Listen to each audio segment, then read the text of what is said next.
Pour les 3 prochaines années, le chef de l'État a décidé de faire ce recrutement de près de 2000 titulaires du doctorat PhD dans nos universités d'État au Cameroun. C'est une décision qui vient ainsi ravir ces doctorants qui, souvenez-vous, avaient commencé à annoncer une grève qui viendrait suite aux promesses faites à leur encontre qui n'avaient jamais été respectées. D'ailleurs, mais le Messager ce matin évoque d'abord une première promesse de 4000 recrutements qui n'a pas été respectée, et comment donc se lancer dans ces 2000 qui se veut être, comme on dit, une pirouette, et c'est ce qu'on appelle, c'est ce que le Messager appelle de l'imposture, un début de septennat avec cette imposture. En tout cas, on verra très bien quels sont les tenants et les aboutissants de cette promesse présidentielle. On parlera également ce matin de toutes ces informations qui nous viennent à travers le pays.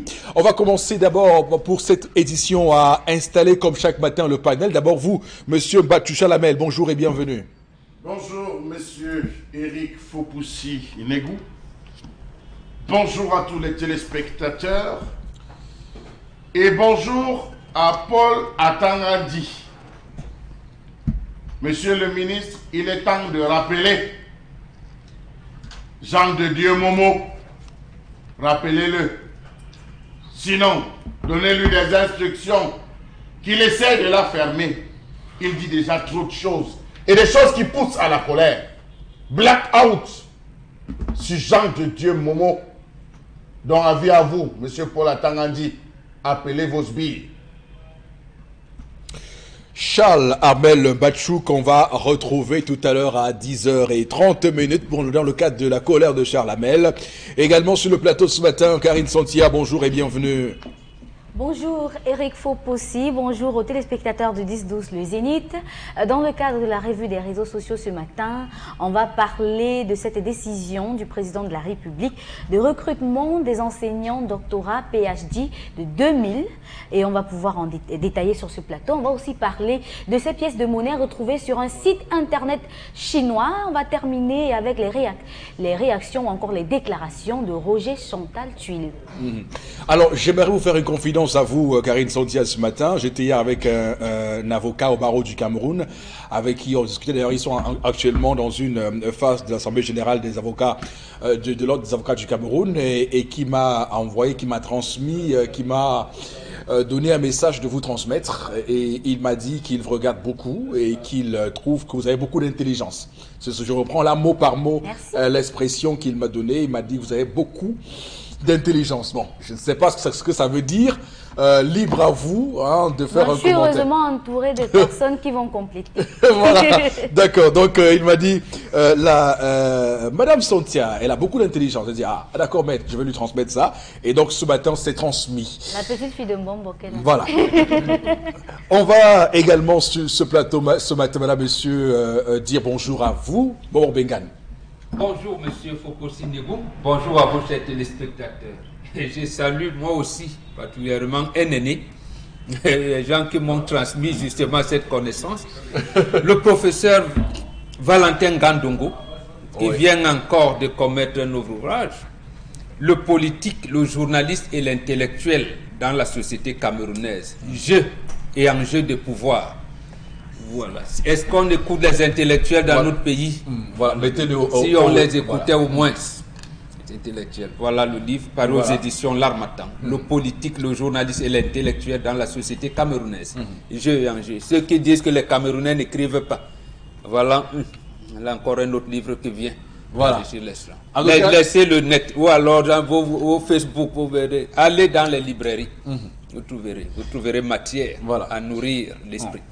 J'ai eu l'occasion ce matin d'ailleurs de lire les 10 premières pages de ce livre. J'avoue que c'est un délice intellectuel, c'est un plaisir, on se nourrit vraiment avec de la vitamine scientifique dans cet ouvrage importantissime. Mesdames, Messieurs, on va démarrer l'émission de ce matin comme chaque matin. Nous sommes le mercredi 14 novembre 2018 avec la première articulation escale, histoire du jour, avec en poste et en chef de poste, Tendance Cogne, la voyageuse. Bonjour et bienvenue. Bonjour Eric. L'avocat n'a rien dit pour moi aussi, papa. L'avocat?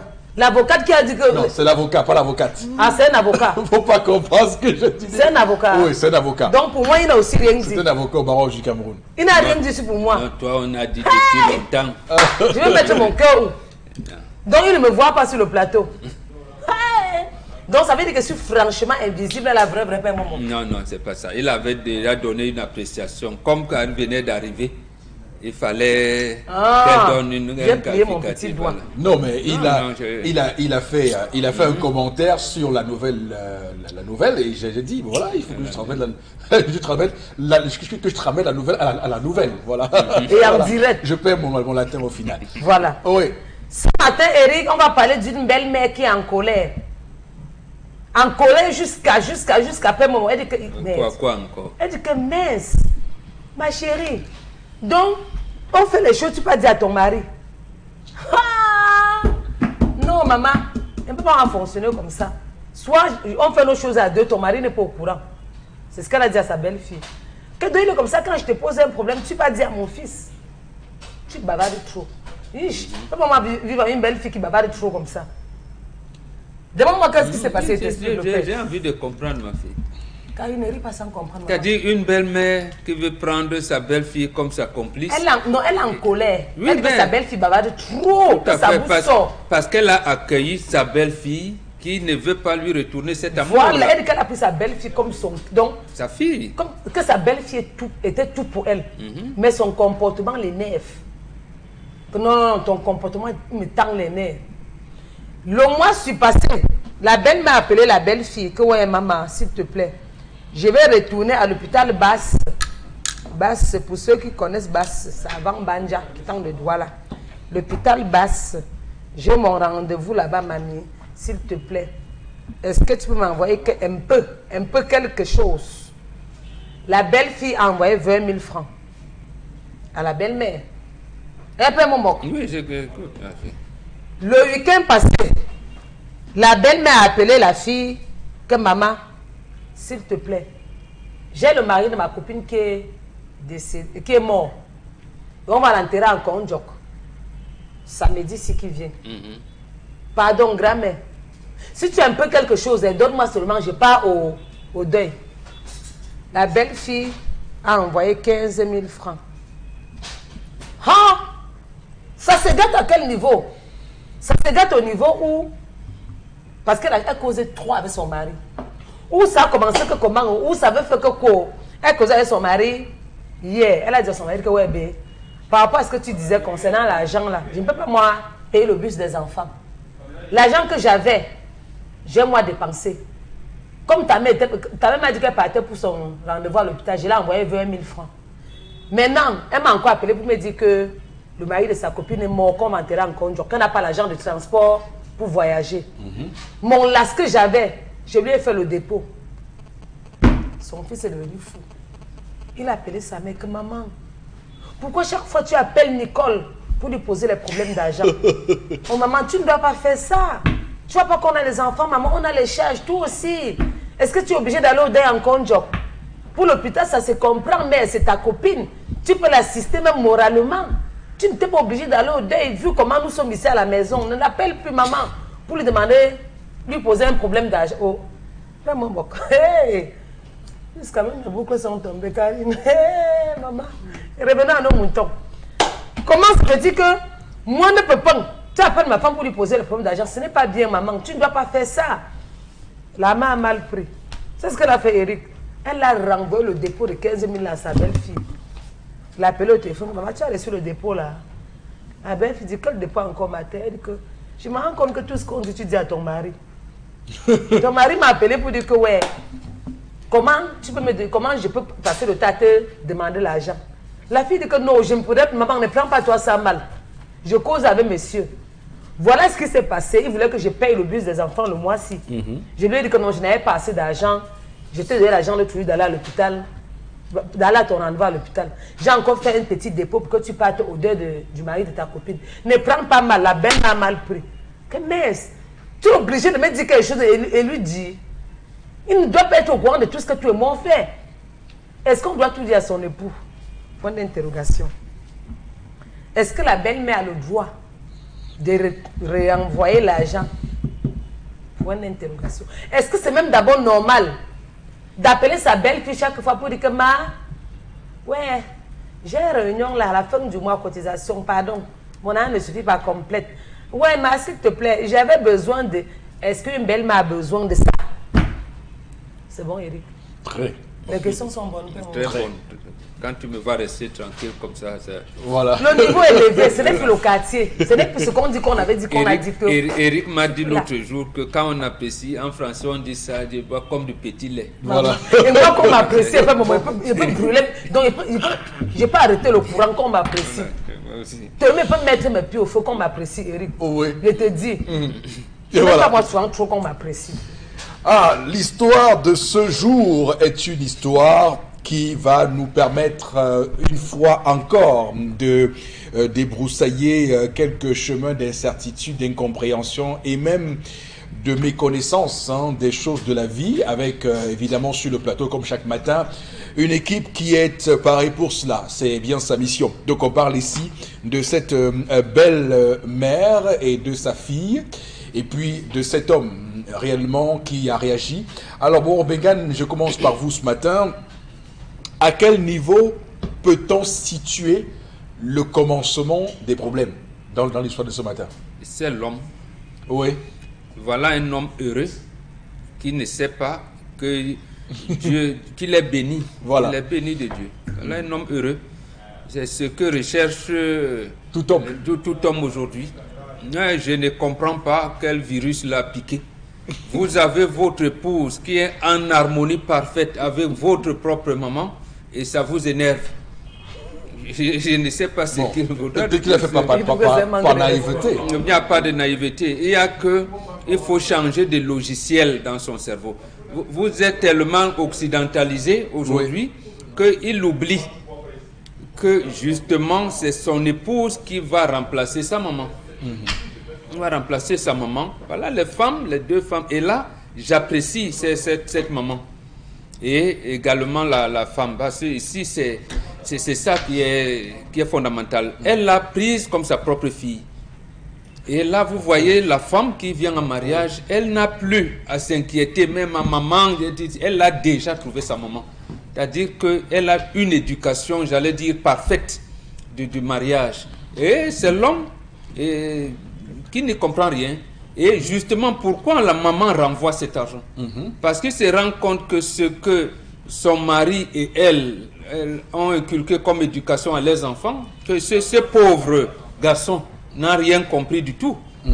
Il n'a rien compris. Et ça agace. Donc, la maman n'est pas fâchée véritablement contre sa belle-fille, mais c'est contre son... La maman semble être ne comprend pas que ce qui se passe entre elles soit su par son fils. C'est une recommandation. Elle lui a dit, ma fille, c'est toi qui resteras avec ma cuisine. C'est toi qui resteras. Regarde, on a notre identité. Le gars là, c'est bien mon fils, mais c'est un homme qui a mal grandi. Donc, nous avons des secrets de femmes que tu dois te tenir. En aucun moment, il ne peut l'amener à tuer et à comploter contre son mari, qui est son fils. Mais à lui dire, voilà mon fils, toi et moi, nous avons une certaine complicité. Il faut le mettre à l'écart de ça. Et c'est ce qui est recommandé, d'ailleurs. Parce que les hommes aussi, ils ont un type de relation qu'on ne dit pas tout à la femme. De la même manière, il y a certains types, surtout ce type de relation qui lie la femme à sa belle-mère. Et ce genre de complicité. Moi, je vous dis, j'ai plus de 25 ans de mariage, le mois est haïssable. Mais près de 20 ans après, que je me suis rendu compte que c'est mon épouse qui était la trésorière de ma mère. Elle ne vous avait jamais rien dit. Moi, je vais là, je dis, maman me dit non, demande à ta femme. Donc, je ne sais pas. Après, il y avait une cérémonie. D'accord. J'ai dit, mais bon, appelle maman pour lui dire, non, maman a besoin de ça. Et de toutes les manières, elle et moi, on cotise ça. Comme la cérémonie était déjà préparée à une date, il me dit, non, nous avons déjà, c'est pas possible. Et moi, j'étais heureux. J'étais tellement heureux que je me suis dit, mais voilà ce qu'on attend. Donc, en fait, c'est un homme, quand il rentre chez lui, il n'a plus à faire des sentiments du genre, je vais trouver quoi à la maison.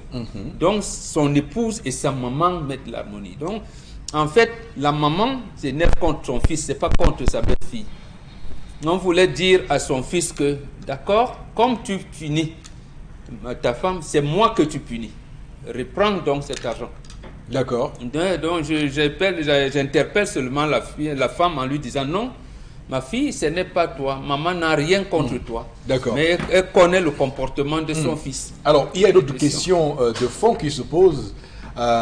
Est-ce qu'il n'y a pas là quand même une exagération de la part de la maman de toujours chaque fois faire recours à sa fille pour résoudre un problème financier qui, à la base, n'est pas très urgent, n'est pas très pressant? On nous a présenté 2 cas seulement. Oui. Vous ne savez pas ce que la belle-fille demande à sa maman. Voilà. Et quand elle tient ce genre de langage, justement, ça veut dire que les relations sont tellement proches que elles vont loin. D'accord. Dans l'amitié, dans la confidence. Donc, non, parce que je vous comprends, votre logiciel aujourd'hui, c'est de voir tout en termes d'argent. Voir tout en termes. L'argent, justement, ça porte des problèmes. Si votre relation est fondée sur l'argent, vous aurez des problèmes. La preuve. Non, bon. Maintenant, les relations de 2 femmes n'est pas fondée sur l'argent. C'est pas exactement ça.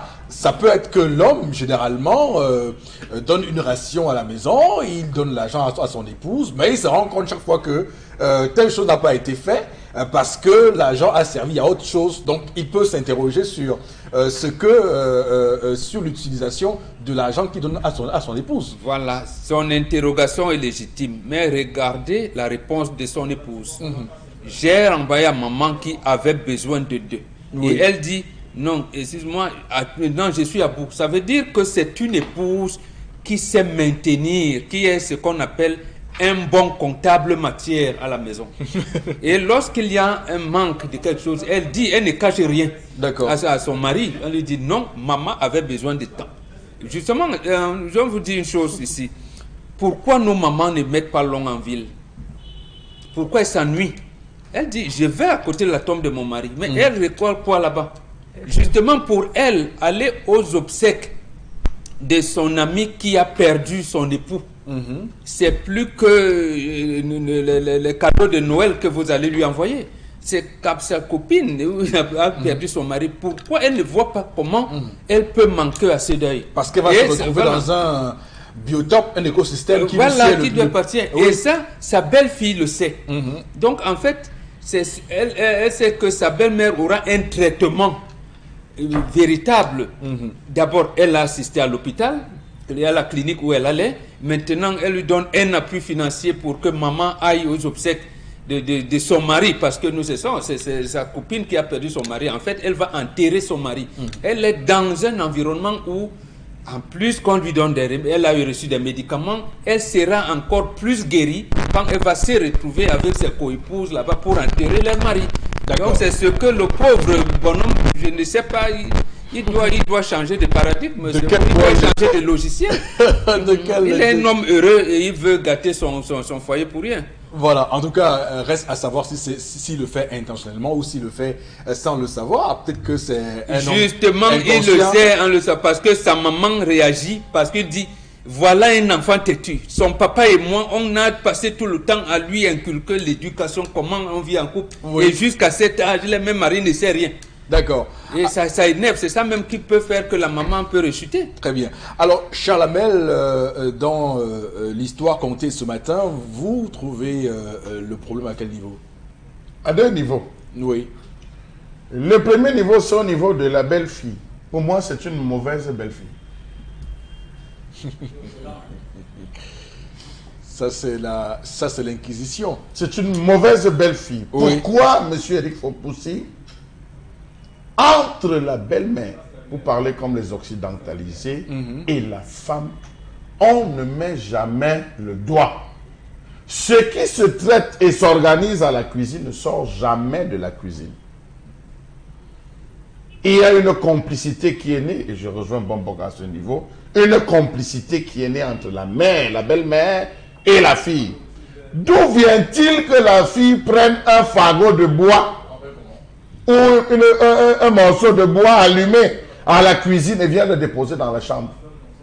Pour parler trivialement comme au village. Bien sûr. D'où vient-il qu'elle prenne un morceau de bois sous le feu et qu'elle vienne le déposer à la cuisine, dans la chambre? C'est ce qu'elle a fait. Le mari n'était pas en droit de savoir comment est-ce que la femme a géré si elle ne lui a dit que j'ai donné à ta mère. Ça, il faut se poser la question. Pourquoi est-ce que la fille a-t-elle allé dire? Elle pouvait orienter pour conserver le secret. Pour conserver le secret, elle est en train de dire à la cuisine que, comme tu vois, je t'aide trop comme ça, c'est en train de faire le problème là-bas à l'intérieur. Bon, tu vas essayer de se passer, je te plafonne vraiment chaque mois à tant que ça finit à la cuisine. Bon, il n'est pas certain que on l'aurait reçu comme ça. Monsieur Eric Fopoussi, Oui. c'est les deux amis et complices qui se connaissent. Nous, on ne les connaît pas. Oui, c'est vrai. C'est elles qui se connaissent. Moi, on ne les connaît pas. Même, je vous assure, vous pouvez vivre 15 ans. Dès que votre mère s'entend avec votre femme, c'est fini. C'est fini. Quand deux femmes s'entendent, c'est dangereux. C'est la raison pour laquelle il faut toujours les séparer. Moi, c'est heureux. Non. Moi, Quand je deux veux femmes t'entendre. s'entendent, Moi, c'est dangereux. ça qui me sauve. Non, bon, c'est sur un certain pan. Oui, Ce n'est pas sur tous les pans. Il y a des pans qu'on peut concéder, d'autres pans où il faut toujours titiller. Parce que quand vous ne titillez pas, vous n'avez pas l'info. Vous n'avez pas l'info. La bonne info. Voilà, la bonne info. La bonne info. Donc, il faut toujours laisser un petit doute pour avoir la bonne info. Donc, voilà donc un secret qui est donné à l'homme. L'homme porte maintenant pour aller finir avec sa mère. Bon, d'un autre côté, on peut se dire, monsieur, il faut aussi comprendre l'homme parce qu'il se dit que la femme fait tout pour sa maman. Peut-être derrière lui aussi, il pose des actes pour aider sa maman. Donc, d'un côté, il donne à sa mère, de l'autre, la mère vient encore braquer, ça peut être ça. Bon, je ne vais pas trop me pencher sur la question. L'autre chose aussi, monsieur Eric Fopoussi, c'est le fait que aujourd'hui, la notion d'amitié a changé. À l'époque, mieux valait la présence que le paquet. Aujourd'hui, mieux vaut avoir la participation ou le paquet que la présence. Raison pour laquelle, lorsque vous annoncez votre deuil à quelqu'un, bon, on dit, bon, c'est un jeune, je vais aller là-bas, je peux avoir, bon, prends 20 000, tu achètes un casier, prends 30 000, tu achètes ceci, prends 50 000, prends 200 000, prends ceci. Et c'est dommage.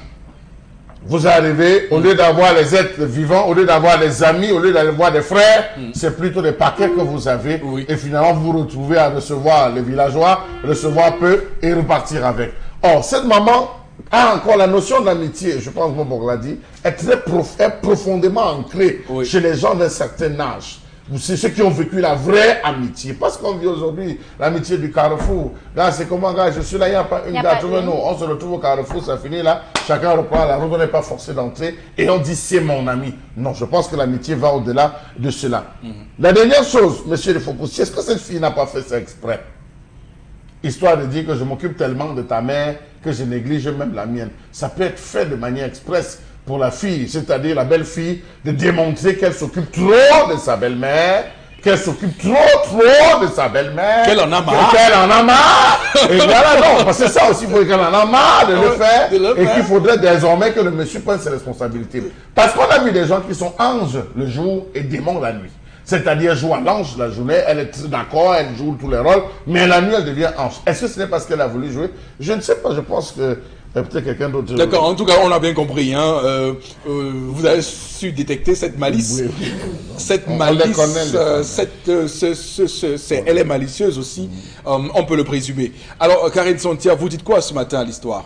Par rapport à l'histoire du jour, je vais dire d'abord d'entrée de jeu que cette belle-mère a transformé sa belle-fille en vache à lait. Elle a transformé sa belle-fille en vache à lait qui a fini par oublier ses propres enfants à nourrir. Alors, moi je le dis pourquoi? Je le dis parce que nous sommes tous des Africains et qu'on ne se trompe pas, il y a des familles où c'est pas évident de prendre soin. Et elle a un mari qui est très exigeant, qui a fini par détecter, parce que je me dis qu'il s'en doutait même. À un moment donné, je me dis que peut-être le mari, lui, se doutait que quelque chose se passe entre sa femme et sa belle-mère et il a voulu crever l'abcès. Maintenant, voir une belle-mère qui, à chaque petit bobo, appelle sa belle-fille pour demander de l'argent, je me demande bien ce qu'elle fait au village? Si elle habite au village, est-ce qu'elle fait l'agriculture? Est-ce qu'elle fait l'élevage? Ou est-ce que chaque fois qu'elle a une situation, elle se lève et sait qu'elle va compter sur sa belle-fille? C'est bien beau de compter sur quelqu'un, mais je pense que nos mamans en elles-mêmes, nos grandes-mères, n'ont pas cette culture de compter sur qui que ce soit pour réaliser leur projet. Moi, je parle en tant que petite fille de quelqu'un. Nos grandes-mères n'ont pas la culture de compter sur qui que ce soit. Vous pouvez avoir une belle-mère qui a sa petite fille qui est quelque part, mais qui ne s'y intéresse même pas. Chaque fois, elle appelle pour demander seulement, est-ce que les enfants vont bien? C'est toi, la petite fille, la belle-fille qui dit, ah, je n'ai même pas donné l'argent pour Noël à la grand-mère, je n'ai même pas acheté son poulet, je n'ai pas. Ça veut dire quoi? C'est une grand-mère qui a établi autour d'elle une banque qui fait en sorte que à chaque fois qu'elle a un bobo, sa belle-fille lui donne. Je vais dire que la relation entre sa belle-fille et elle, c'est une relation truffée d'hypocrisie. Elle est hypocrite, cette belle-mère-là. Je le dis, je suis désolée de le dire, mais elle est hypocrite parce que donner chaque fois et créer un problème le jour où quelqu'un te dit voilà la situation qui s'est posée, ça veut dire que quelque part tu t'attendais à ce que ça se pose un jour pour pouvoir couper les ponts. Ça veut dire quoi? Cette belle-mère a tout fait pour créer le désordre dans le couple de son fils. Voilà une mère qui a la chance d'avoir une belle-fille qui l'écoute, qui est capable de l'assister en toute situation, sans toutefois raconter à qui que ce soit. Cette femme, on ne sait pas le piège que son mari a tendu pour qu'elle tombe. On ne sait pas comment on m'a posé la question, quelle punition peut-être il aurait même pu donner avant que cette femme ne finisse par dire que voilà, j'ai dû faire ceci à ta mère, j'ai dû faire ceci à ta mère. On va nous dire que c'est vrai, c'était à sa mère elle-même, elle n'aurait pas fait ça. C'était à sa mère elle-même, elle aurait su comment le manigancer. Mais c'est sa belle-mère, ce qui implique que l'homme est au courant de ce que sa femme fait à sa mère. Il ne peut pas ne pas être au courant. Mais il a voulu qu'elle se place en victime et qu'elle finisse par comprendre que tu peux tout faire, mais il y a des limites à tout ce que tu fais. C'est ta belle-mère, tu veux t'entendre avec elle, mais qu'elle n'achète pas la conscience de sa belle-mère avec ce qu'elle lui donne. Ça ne se fait pas. Parce que là, elle achète la conscience de sa belle-mère et finalement, maintenant, c'est retombé contre elle. Bon, on nous a dit que c'est contre son fils et tout. Ça, c'est la vue de celui qui veut bien se placer de l'autre côté. Mais là, réellement, la personne qui reçoit le chagrin et qui est triste, qui est truffée dans son âme, c'est la belle-fille. Parce que c'est à elle qu'on a déversé toute la colère possible. Donc elle a reçu la colère mais et c'est normal, ma fille. Justement, je vous comprends. Et vous faites une lecture occidentalisée de la chose. Parce que justement, vous ne voyez pas. Elle dit à sa belle-fille, es-tu obligé de tout dire? Es-tu obligé? Et maintenant, vous vous dites, non, elle a tout mouvement bobo, elle attend, c'est comme ça ma fille. C'est-à-dire, lorsque vous irez en mariage demain, vous avez l'obligation de prendre votre belle-mère en charge. C'est-à-dire que jusqu'à ce qu'elle soit enterrée en charge. Mais comme vous aujourd'hui, vous comptez les 500 francs, vous dites que mon budget c'est 50 francs, c'est ce mois. Vraiment, quand on ajoute là son fils... Non, mais ce qu'on n'est pas en train de dire sur ce plateau, c'est ce qui est un peu flagrant, c'est qu'il y a des belles-mères qui s'accrochent à la poche de leur fils et de leur belle-fille. On ne parle pas d'eux. On parle d'une belle-mère qui a établi... Là, vous ne faussez pas le débat. On établit... Justement, c'est quand vous allez... Et c'est ça le danger, monsieur Fopo-Sinego, excusez-moi. Oui, allez-y. C'est là où votre logiciel occidentalisé vous met dans l'eau. Permettez l'expression. Justement, vous avez dit, son mari l'a piégé. On ne piège pas un couple. Quand vous utilisez déjà ce mot, non, quand vous utilisez déjà ce mot, ça veut dire que vous êtes dans la posture de soupçonner votre mari et de vous soupçonner. Ce n'est pas bon. Il y a quelque chose quand même d'assez intéressant que Karine Sonti a dit. Elle dit que est-ce que dans la relation belle-mère-belle-fille, il y a cette obligation de toujours donner de l'argent qui va se transformer comme une sorte d'achat de conscience? Précisément, cette relation n'est pas fondée sur de l'argent. Et si cette belle-mère est là, ça veut dire peut-être qu'elle n'est pas retraitée. Ça veut dire qu'elle n'a pas les moyens financiers. Bon, mais est-ce que le fait qu'elle renvoie l'argent... Elle n'aurait pas renvoyé. Elle aurait attendu que sa belle-fille lui explique la situation. Elle lui a expliqué. Et qu'elle demande pardon. Parce que cette belle-mère-là, moi, je dis encore... Écoutez d'abord, vous êtes expliqué. Écoutez, justement, parce que vous expliquez un problème, vous comptez parce que les belles-mères, certaines belles-mères agissent de cette manière. Vous oubliez l'équation que vous avez en face de vous. Vous ne donnez pas des interprétations diverses. Et c'est ça justement qui gâte même les relations avec vos maris.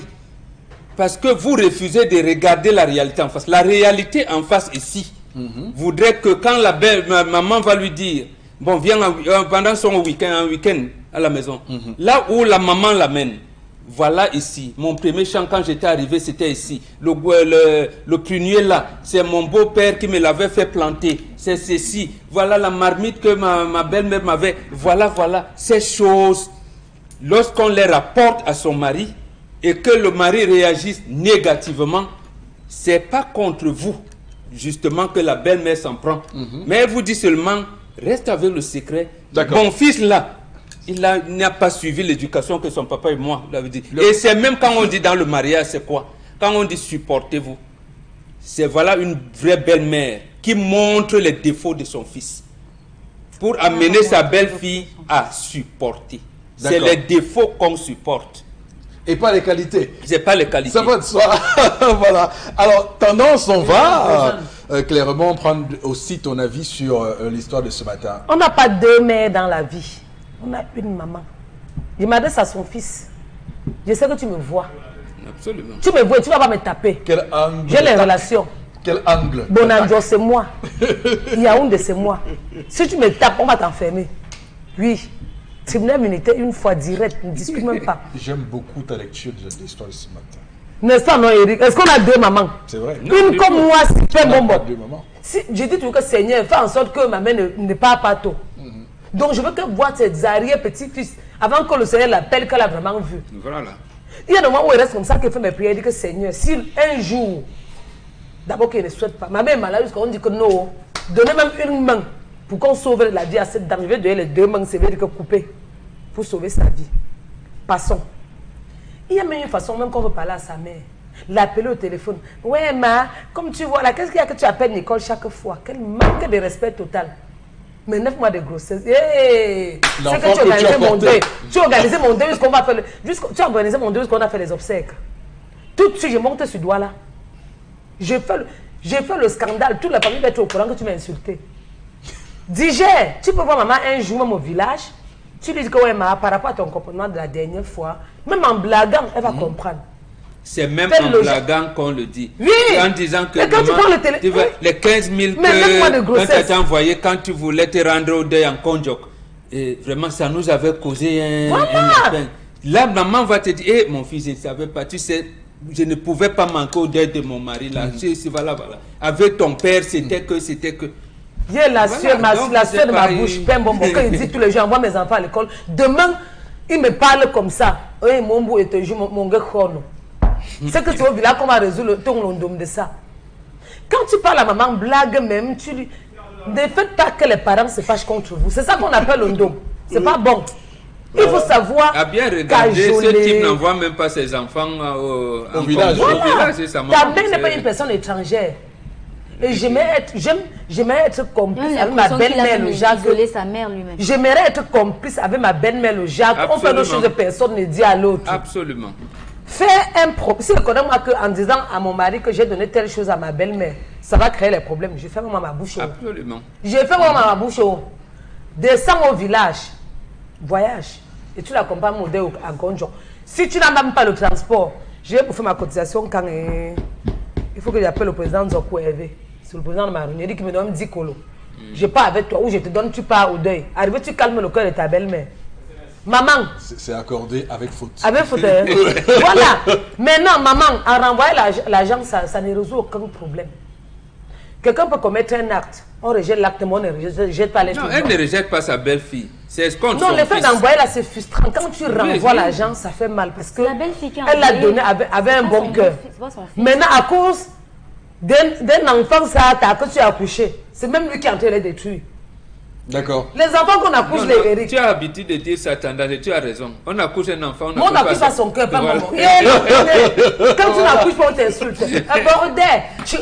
En accouchant, voilà ce qu'elle a accouché, papa. Voilà. En accouchant, on n'est pas à l'abri des problèmes. Un enfant qui se lève, il prend le téléphone, il appelle sa mère, ma, avec tous les enfants que nous avons. C'est que tu as enlevé mon totem. Ce que tu as fait que mon totem se balade en journée. Le totem de qui? Ah bon, donc les gens vont se moquer de moi, mon propre fils. Sans compter les nausées, manger le kaolin pomme, sans compter les contractions, Sans dire au docteur que donc opère-moi. Le docteur dit qu'on t'opère, tu vas seulement pousser. Non, c'est le genre d'enfant qui dit souvent à leur papa, qu'est-ce que tu as fait? Qu'as-tu déjà fait? Qu'est-ce que tu as fait pour moi? Un enfant ose dire ça, c'est pas. J'ai suivi ça il y a 1-2 mois. Un enfant ose dire à son père, qu'as-tu fait pour moi? Wonderful. Même les 9 mois de grossesse là, tu simplifies. Voilà. Même les 9 mois là, tu simplifies toi. Maman, laisse. Je vais faire encore te renvoyer l'argent là. Ok, merci beaucoup. Calme ton cœur. Tendance, merci. Garde la monnaie, Eric. Non, je ne garde pas la monnaie. C'est pour toi. On va prendre quelques messages avec Karine Santia. Je crois que côté finance, la belle-mère devait appeler son fils. La femme ne doit pas cacher cela à son mari. Celui-ci doit être fier de sa femme, belle-mère et belle-fille complices.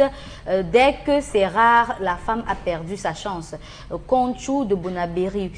Alors, un autre message. On n'est pas encore arrivé à là. Alors, c'est Guillaume de la Cité ici. Voilà, et a raison. La belle-fille devait garder le secret de sa bienveillance envers sa belle-mère sans rien dévoiler à son mari, car un don fait en secret apaise la colère. Mais elle devait trouver une astuce pour amener son mari à comprendre en évitant d'ouvrir grandement la porte aux sollicitations de sa belle-mère. Courage à la dame. Un autre message. Voilà, c'est faux fut. Depuis Douala, l'homme est encore naïf. Dans le mariage, si la femme envoyait cet argent à sa maman, elle serait une mauvaise femme. Que voulons-nous alors? Les hommes, j'apprécie son comportement. Si c'est ce qui est dans son cœur. Notre message... Et si ce qui est dans son cœur est mauvais? Sans toutefois consentir à ce qu'a fait la belle-mère, la chose qui n'est pas mentionnée est ce que peut faire voilà, sa belle-fille. Je pense qu'il est question là d'un gros malentendu des 3 côtés.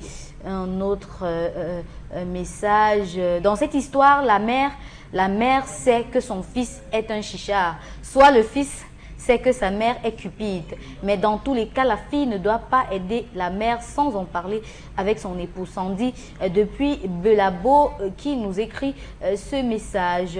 Bon, on n'est pas d'accord. Je pense que cette fille est une bonne épouse et belle fille dans la mesure où elle est honnête envers son mari. Concernant les dépenses qu'elle fait, et elle est sur la même longueur d'onde que sa belle-mère en termes d'amitié, sans toutefois extrapoler sur ce qui n'a pas été dit. Franck de Dokoti qui nous écrit ce message ce matin. Un dernier message. Voilà, un dernier message ce matin. Ils sont très nombreux. Voilà, il y a respect mutuel, mais il faut montrer à sa belle-mère que sa femme passe avant tout et montrer à sa femme que sa mère est importante, que chacun vienne se plaindre chez toi et l'homme saura gérer. Jika, depuis Douala, la responsabilité de l'homme d'établir la base de la relation entre sa femme et sa mère. Il faut avoir les limites et ne pas avoir des partis pris et que cela n'influence en rien votre couple, les relations de famille quand chacun connaît. Non, justement, c'est ce qu'il ne faut pas faire. D'accord. Parce que justement, ça va nous amener à la situation telle que chacun a son point de vue à donner. Et comment nous pouvons harmoniser 8 milliards de points de vue de 8 milliards d'individus d'êtres humains dans le monde, sur la planète. L'institution du mariage, ça n'est pas né aujourd'hui. Tout à fait. Alors, mesdames, messieurs, vous regardez le 10-12, le Zénith sur Equinox Télévision. Transition.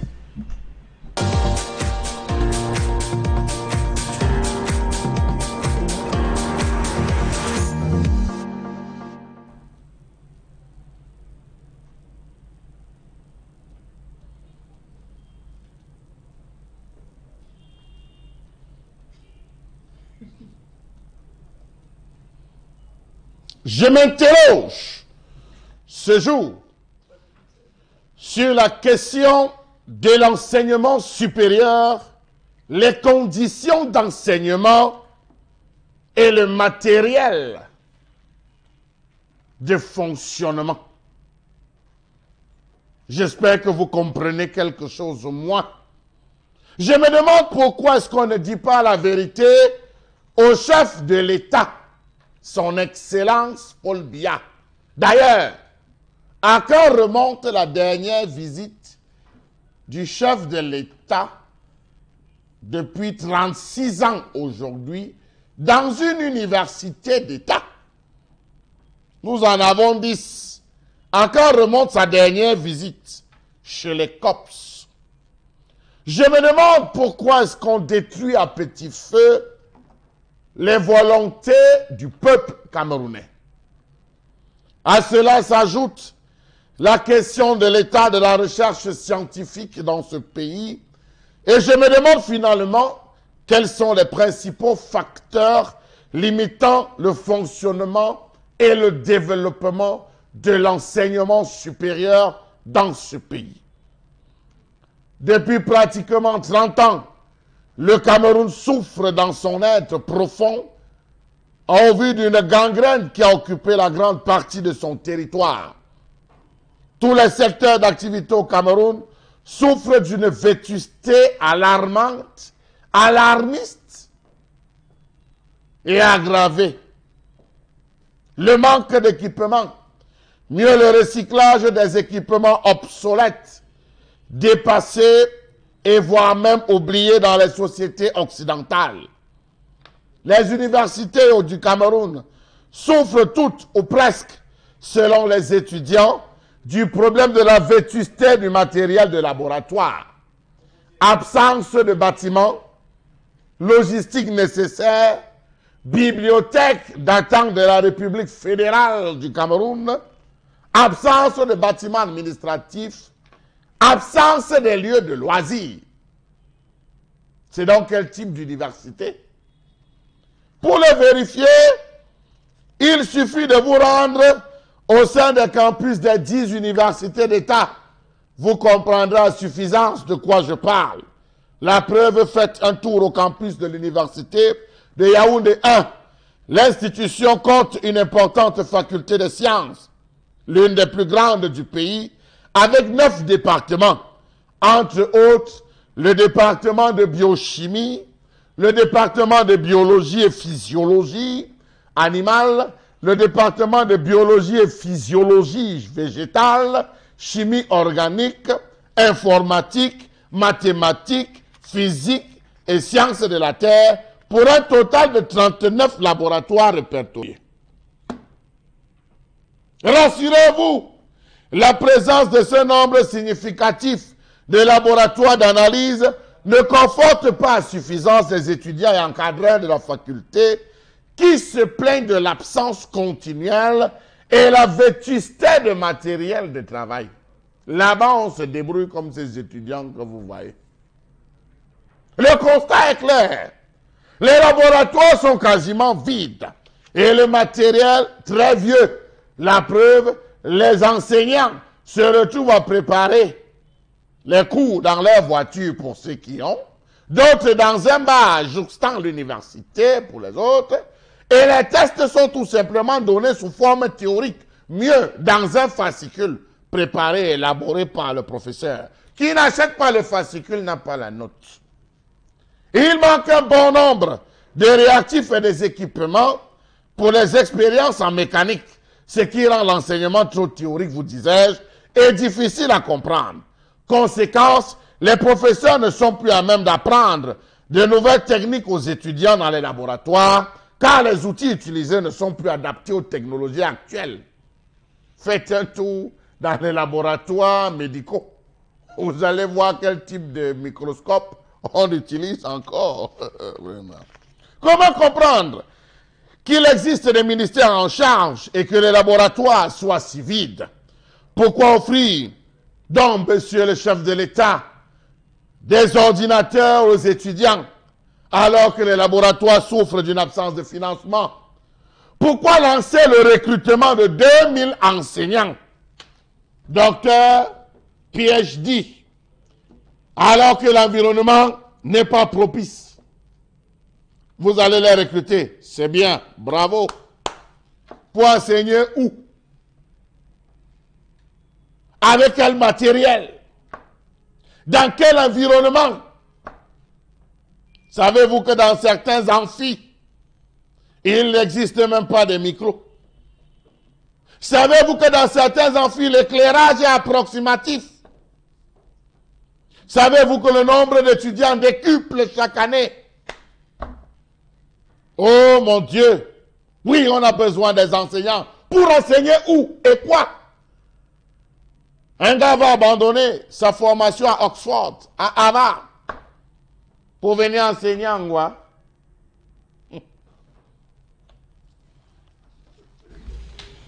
Il faut aussi continuer.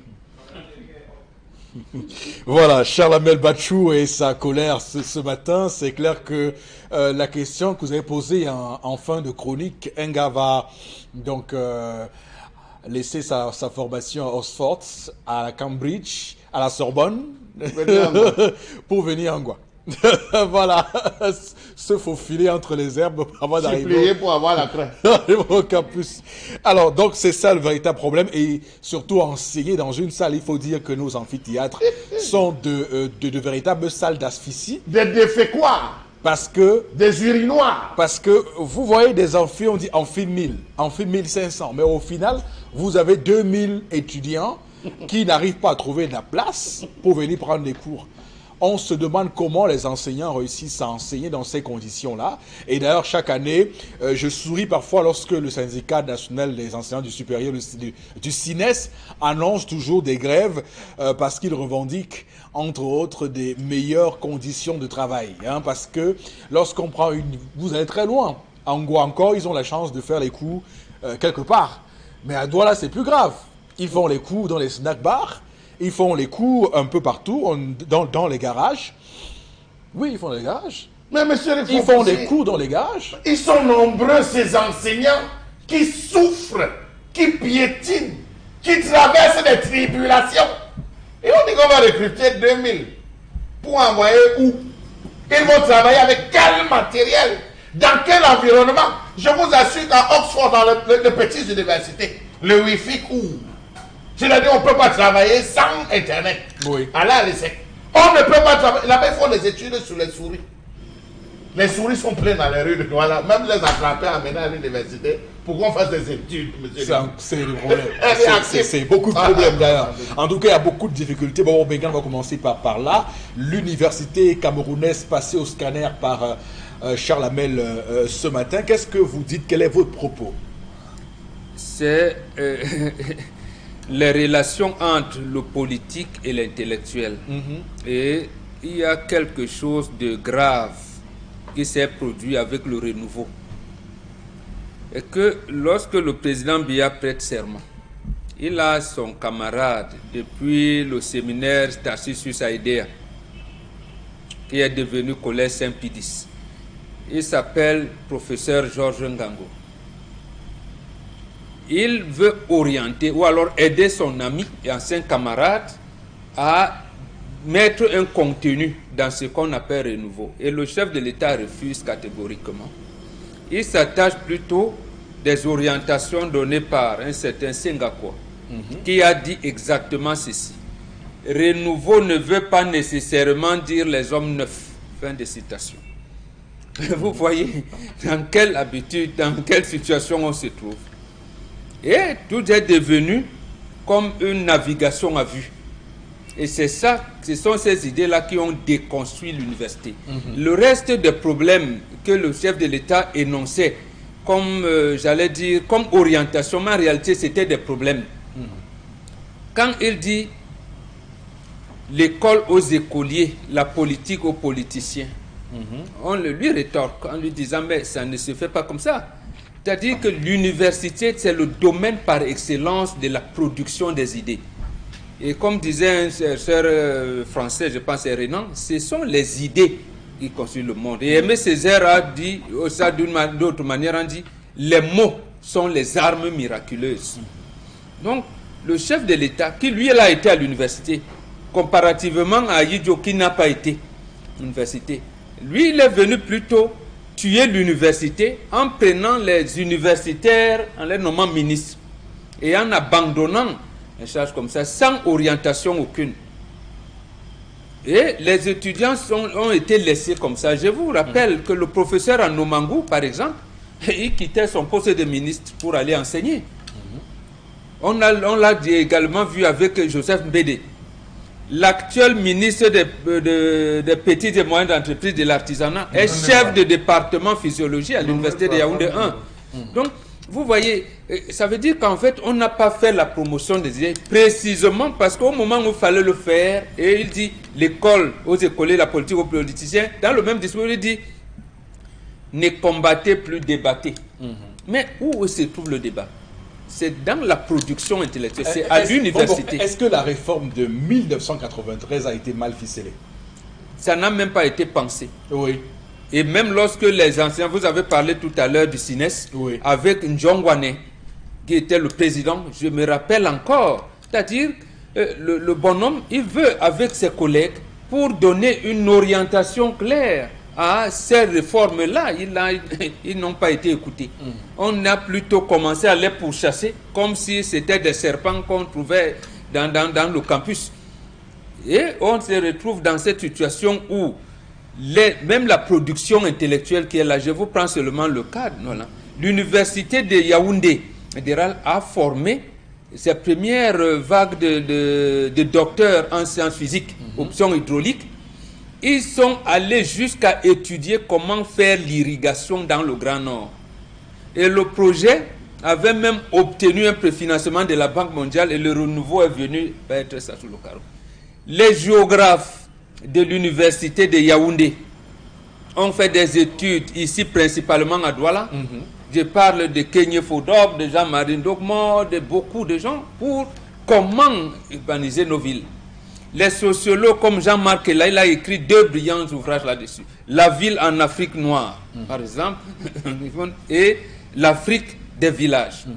Alors, mais on les écoute pas. Sauf que désormais, on se rend donc compte que les enseignants n'ont plus l'outil nécessaire pour dispenser les cours aux étudiants. On tuait, c'était pour vous dire, justement, on tuait donc l'université à petit feu. Oui. On tuait l'université, ce qui fait que, lorsque vous parlez d'abord le recrutement, peut-être on reviendra tout à l'heure, c'est une connerie, puisqu'en fait, le recrutement à l'université se fait de manière automatique. Voilà. C'est fait de manière automatique, ce n'est pas un décret. Et justement, lorsque un chef de département ou un doyen est en train de faire sa retraite, sur le plan administratif, il va à la retraite. Il laisse occuper le poste sur le plan administratif par ses étudiants. Mais c'est le maître. C'est le maître. Si vous n'avez peut-être pas connu les gens comme Eno Belinga. C'est-à-dire que voilà, les Eno Belinga, bien que les gens pris la retraite, mais on venait, il fallait voir les gens. Consulter. Georges Ngango, je peux vous dire qu'il est mort à l'université parce que même étant rentré à l'extérieur, le recteur de l'université de Douala à l'époque, il est maintenant à Kondengui, Bruno Bekolo, il l'avait sollicité pour qu'il vienne donner des cours de méthodologie. Mais s'il te plaît, Georges Ngango n'avait pas où s'asseoir. Précisément parce qu'il n'y a pas d'infrastructure. Le recteur lui-même, il n'a que son bureau, le bureau de la secrétaire. Donc on ne pouvait même pas s'asseoir. Alors, regardez celui qui a fait à l'université. Donc qu'est-ce qu'il faut? Plus de budget, une gestion plus saine de nos universités. Il faut d'abord nos universités, il faut le dire. Non, il faut d'abord changer d'une certaine autonomie des établissements publics. Non, justement, puisqu'il y a un cafouillage là, il faut d'abord changer l'entrepreneur en chef de l'État du Cameroun. Je prends là les propos de Babi Sakana. C'est le chef de l'État qu'il faut changer. Il faut un autre chef de l'État qui apporte une autre orientation. Parce que oui, absolument. Absolument. Quand il nomme tout le monde. C'est même lui qui demande les recrutements. Tout à fait.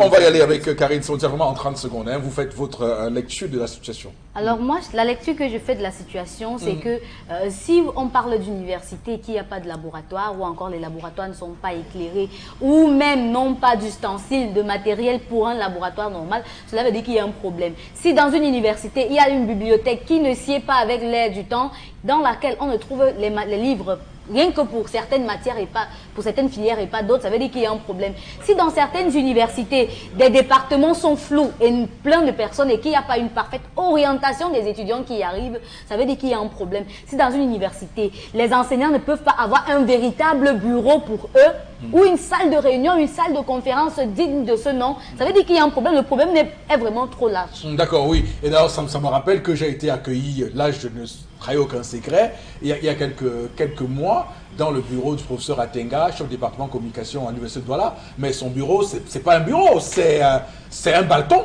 Non, c'est un poulailler, on peut l'expression, voilà. C'est un poulailler. Voilà, tendance va également. Les étudiants, des universités. Oui, tendance. Que les toilettes ne sont pas propres. Il n'y a même pas de toilettes. C'est comme ça qu'ils sont serrés en classe. Parfois, ils apprennent sous les arbres. Ouais, donc, tu vois les arbres, ils sont tout l'été des se font sous l'arbre. Voilà, tu connais, Karine. C'est pour ça qu'aujourd'hui, tu vois une maman qui souffre, qui dit que mieux j'envoie mon enfant dans l'université privée. Même si ça coûte cher, je me sacrifie. Non seulement l'enfant, en payant cher, au moins tu sais que l'enfant est sur la bonne route. Que combien il va lui donner peut-être 50 000 francs ou 100 000 francs à l'université où l'enfant ne va même pas dire good morning en anglais demain ou après-demain. Si on pouvait encore arranger ça, voilà 2019 qui vient dans quelques jours. Vraiment, il faut que les étudiants soient fiers de vous. C'est pas normal. Quand les étudiants restent, ils bavardent dans leur cœur, c'est pas bon.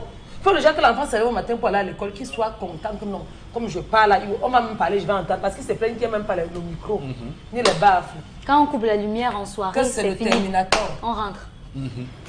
Voilà, voilà. Le calvaire des étudiants, c'était déjà notre cas à l'époque où nous étions à l'université. Je rappelle que pour aller à l'amphi 600 de l'université de Tchang où j'ai été, il fallait se réveiller à 4 heures pour avoir la place. Sinon, quand vous arrivez... Tu viens à 5 heures, tu t'assois au sol. Quand vous arrivez, c'est compliqué, un vrai calvaire. Madame, messieurs, ainsi se porte l'université camerounaise qui a bien besoin d'un coup de balai. Et on le voit à tous les strates, à tous les niveaux. On va marquer une pause pour cette première partie de l'émission. Nous sommes de retour dans un court instant pour la seconde manche.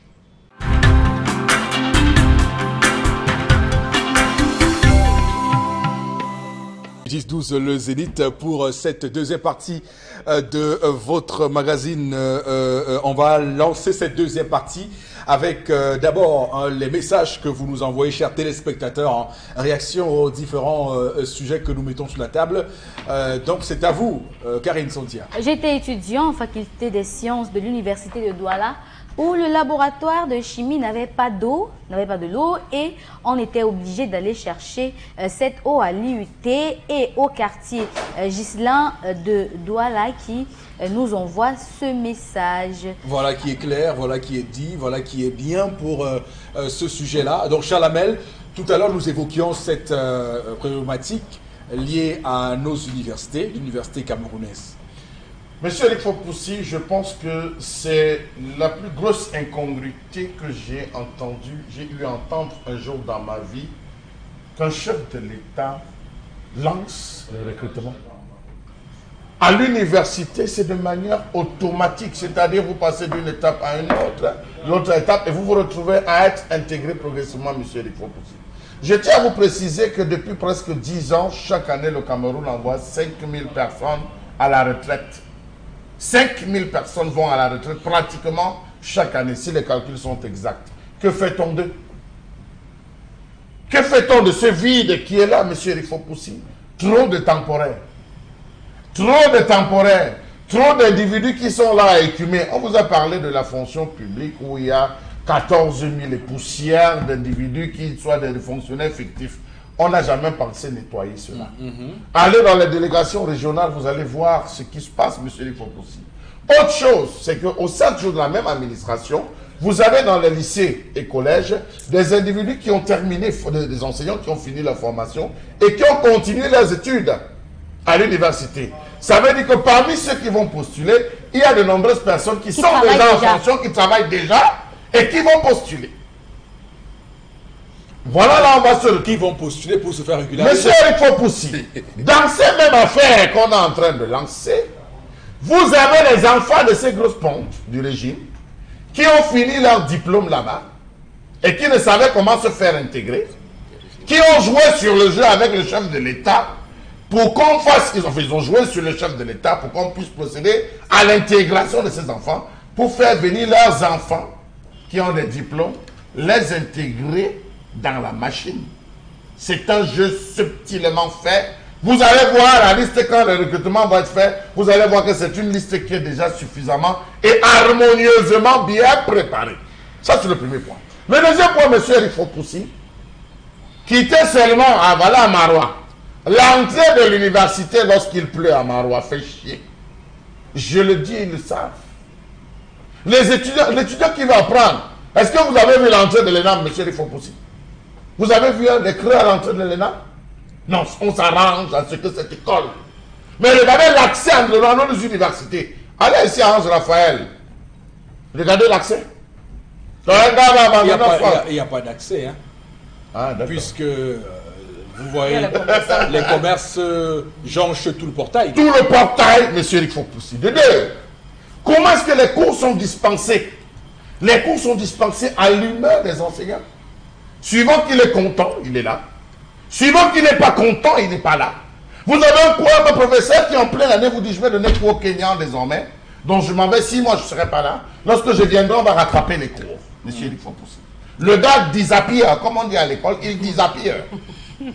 Pour réapparaître 6 mois après, pour vous donner cours le matin entre, le matin entre 5h et 12h, ce qui n'est pas précis reconnu, et le soir de 18h à minuit.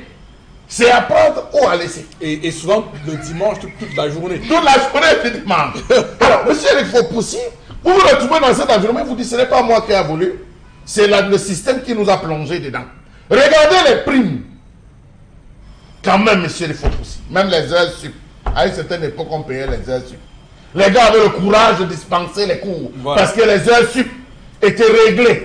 Mais nous n'avons rien. Ces enseignants n'ont rien. Quand on demande aux autres de venir, c'est venir faire quoi? C'est la question que je me pose. Venir enseigner où? Ou lorsque dans une bibliothèque, les livres que vous retrouvez remontent à l'époque de Mathusalem, République fédérale du Cameroun, République unie du Cameroun. Et pour certaines, que comprendrez-vous? pas pour toutes. Monsieur Rifopoussi, vous allez en France, vous allez à Bordeaux, vous allez à Marseille, permettez-moi de citer. Des grandes universités. Des grandes universités. Là-bas, on arrive. Ça veut dire que à l'immédiat, les professeurs font des recherches, les livres sont financés à l'immédiat, les étudiants sont au contact des recherches de leurs enseignants. Citez-moi le nombre de professeurs en dehors, peut-être du professeur Valentin Gandougo, qui a mis sur pied un livre. Combien de professeurs éditent des livres qui sont à la portée des étudiants? Combien? Vous allez faire venir quelqu'un qui, lorsqu'il a une idée, il prend son téléphone, parce qu'en France, aux États-Unis, tous les professeurs ont le contact direct des ministres des différentes ONG. Au Cameroun, il dit, il a une idée, il appelle le ministre qui va dire telle idée. Le ministre dit, viens, monte le projet, tu viens. Lorsque le projet est faisable, bancable, on finance. Ici, vous appelez un individu qui va venir dans ce pays, vous dit que j'ai pensé, on va dire, tu penses que tu es le chef de l'État? C'est le chef de l'État qui pense au Cameroun. Il y a un coin qui a été oublié dans l'analyse de Charles Armel ce matin. On pense aussi à ces 50 000 francs de primes qu'on donne aux étudiants chaque année.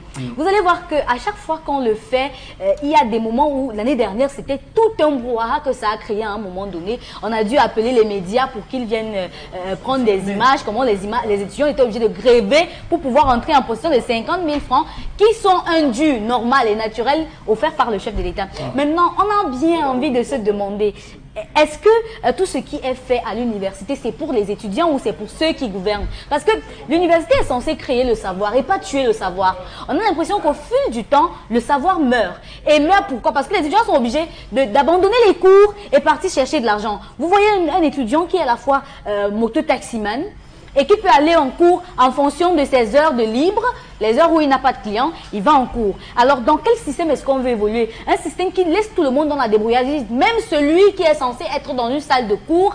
Vous voyez un enseignant qui produit un livre et qui conseille à ses étudiants d'acheter ce livre-là pour pouvoir étudier en fonction de son cours. Mais non, les dirigeants de l'université vont dire non, c'est son commerce qu'il a créé, ainsi de suite, ainsi de suite. Alors que ce livre-là est en rapport parfait avec le cours que l'enseignant est en train de dispenser et même avec le chapitre. Maintenant, on se plaint tous les jours de qu'il n'y a pas de livres dans nos universités, il n'y a pas de bibliothèque, il n'y a pas. Ce qu'on oublie même, c'est que dans ces conditions-là, on n'étudie pas. Dans ces conditions, on n'étudie pas. On va à l'université pour préparer les Jésus. On va à l'université pour chercher à entrer dans une formation professionnelle. Vous allez voir des formations professionnelles comme les facultés d'application, de commerce et autres là, où parfois c'est sélectif, la pension peut coûter parfois 250 000 francs et autres. On vous dit que non, c'est sélectif, vous ne serez pas nombreux en classe, mais quand vous vous inscrivez et que vous entrez dans la salle de classe, ouf, il n'y a pas soulagement possible. Vous êtes plus nombreux encore qu'en amphithéâtre. Il n'y a pas de différence entre la formation professionnelle à l'université et la formation privée. Donc, du coup, vous vous retrouvez en train de faire la même chose que celui qui fait le public. D'accord. Par conséquent, monsieur le chef de l'État a annulé ces recrutements. Ces recrutements ne vont pas aider véritablement l'éducation. Non, monsieur, il faut pousser. Ne dites pas ça. Non, mais il faut annuler ces recrutements. Ça ne va pas aider. Nous ouvrons la porte au problème. Vous laissez dire ça.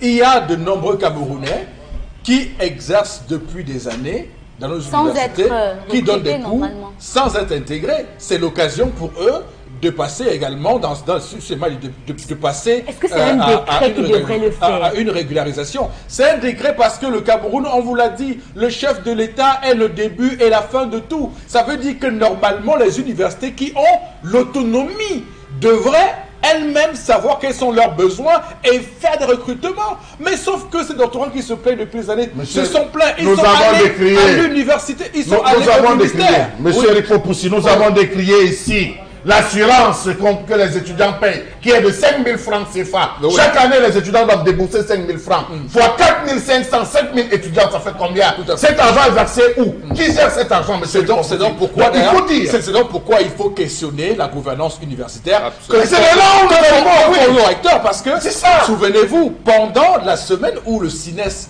de Douala est en grève, est en train de faire grève, la même semaine, on apprend que le recteur a dépensé l'argent pour acheter des véhicules. 270 millions. Professeur François Xavier et toi. Donc c'est un véritable problème. Donc à un moment donné, il faut être cohérent avec ce qu'on dit. Et c'est malheureux qu'on en soit là. Le chef de l'État est le début et la fin de tout. C'est lui qui doit dire qu'on libère le journaliste. C'est lui qui doit dire qu'on achète des cartes. Non, mais au final, il faut qu'on arrête avec l'imposture dans ce pays. Mais les gens sont payés à faire quoi? Voilà. Donc voilà, monsieur, il faut pousser. Dans l'une des 9 facultés, on a pris, nos gouvernants ont pris sur eux de refaire le matériel d'un laboratoire. Monsieur, il faut pousser. Je vous donnerai d'ici la fin. Je me lève le nom et le laboratoire. 2 ans après l'achat de ce matériel, monsieur, il faut pousser, il est tombé en panne. Le recteur s'est tourné vers le ministre en lui disant que, Excellence, c'est tombé en panne. On a dépêché des techniciens qui n'avaient rien à faire et rien à voir, monsieur Ricopoussi, avec ce qu'on appelle le SAV, service après-vente. Voilà, c'est ça. Ces individus sont arrivés entre guillemets, comme nos fameux observateurs internationaux, sont arrivés et ont dit, monsieur, on ne comprenait même rien. On nous a seulement dit allez voir. Allez voir. On vous a payé combien pour arriver? C'était des billets d'avion, des frais d'hôtel et tout et consort. Ils ont enlevé 2 ou 3 pièces terminées. Avec escorte, vous oubliez escorte aussi. Alors, sécuritaire, on va dire, et ça, hier encore ici, on se félicitait du professeur Dan Fotso à l'université de Tchang qui annonçait 109 doctorats par an. Mais je veux dire, ces 109 thèses qui sont sorties, qu'est-ce qu'ils vont faire? Ça fait 109 chômeurs en Donc, plus. Normalement, dans un système normal, c'est des personnes qu'on doit rapidement intégrer, mettre dans le circuit pour qu'ils donnent des cours. Il n'est pas admissible dans ce pays que vous ayez un doctorat et que vous soyez à réfléchir, à voir les migraines, les céphalées par rapport au travail, par rapport à l'emploi. Pour ceux qui ont eu à connaître chèque en tas de job, pour ceux qui ont eu à travailler avec le révérend Angèle Benvin, tout à fait le père. Je peux m'en vanter d'avoir travaillé avec lui. Je souris. Non, je peux me vanter d'avoir travaillé avec le révérend père Angèle Benvin par 1 an, pas 2 ans, et d'être même trop lié à lui parce qu'à des moments on se retrouvait, j'étais tellement passionné par la culture, monsieur Eric Fopoussi. Lorsqu'il entrait en salle de classe, en salle universitaire, en amphi, il arrivait, il disait, on va parler de la sorcellerie. Il met au tableau, et vous, point. Rendez-vous la semaine prochaine. C'est tout. Les étudiants, toujours, monsieur, il dit, monsieur, vous avez traversé la copie, vous avez traversé la récitation, vous avez traversé la dictée, maintenant, combinez tout cela et allez chercher. Monsieur, il faut pousser. Je peux vous assurer que lorsqu'on allait à son cours, chacun arrivait comme un professeur. Lorsqu'il entrait, il dit, bon, qu'est-ce que cela a donné? Levez-vous donner le nom de la zone où vous avez fait la recherche et expliquez-nous. Expliquez-nous. Vous voyez l'individu qui se lève, il dit, je m'appelle tant, je fais mes recherches à l'Est sur la sorcellerie, j'ai découvert. À la fin, le gars disait, évaluation la semaine prochaine. On vous évaluait sur l'ensemble des recherches que vous avez faites. Lorsque vous vous retrouvez en troisième année qu'il fallait descendre pour faire des stages académiques, vous n'avez pas de problème parce que l'esprit et la méthodologie vous avez été donnés. Mais on se retrouve dans quel pays, monsieur Foposi? Quel enseignant avons-nous dans nos universités? Ok, alors donc j'aimerais, avec ça, on va dire, je fais une fixette sur l'université de Tchang, je vais quand même... non, passons aussi après à l'université de Marois. Non, c'est pour... Il y a l'université... Non, il faut dire que le professeur n'en fait pas. Le professeur dans sa fac, c'est un professeur qui fait un bon travail, et il faut le dire, parce que c'est l'une des rares... Vous savez que ça, vous n'êtes pas en train de l'aider. Pourquoi? Parce que Bonbon, depuis le moment, on nous dit que ceux qui font bien, on les enlève. C'est ceux qui font mal et qui méprisent les autres qu'on récompense. Le professeur n'en fait pas. Le professeur n'en fait de sa fac, lui, il s'en fout de ça. Lui, il fait son travail, il fait ce qu'il a à faire. Et c'est des Camerounais comme ça que nous voulons, des gens patriotes qui font leur travail et juste leur travail et qui le font très bien. On va lire encore quelques messages avec vous, Karine Sontia, avant de passer à autre chose ce matin. Comment expliquez-vous qu'en 2018, dans nos universités, lieu des recherches, les étudiants n'ont pas de connexion Internet free pour faire les recherches? Pour moi, la jeunesse camerounaise est tout sauf le fer de lance de notre nation. Christian, depuis Yaoundé, qui nous envoie ce message. Il y a un budget pour ça. Soyez-en sûrs, chers étudiants, il y a un budget pour ça. Il y a un budget de maintenance, il y a un budget de réhabilitation. Tout cela est voté sur l'acte contenu. Nos recteurs de ministres, bon, posez-leur la question. C'est pas le recteur qui gère les frais universitaires, ce sont les doyens. Une petite quote-part est reversée au rectorat. Non, mais non. Il ne faut pas laisser ça. Voilà, il ne faut pas laisser passer ça. Il y a le recteur. Le recteur est l'ordonnateur de ce qui se passe en termes d'infrastructure dans l'université. C'est les gens qui veulent se dédouaner. Non, arrêtons un peu de faire des choses doyens. Si vous permettez, oui, l'université d'État camerounaise a un conseil d'administration qui définit les grandes orientations sur la base des propositions faites par le recteur. Et le recteur, lui, il est censé donc, à partir des chefs de département, aux doyens et remonter dessous, et les directeurs des écoles qu'il a remonté tout. Donc, quand il y a une répartition, on définit des lignes.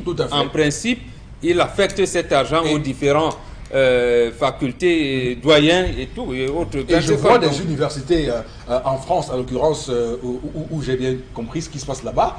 Les universités réussissent, et ça c'est extraordinaire, à produire de l'argent avec les entreprises.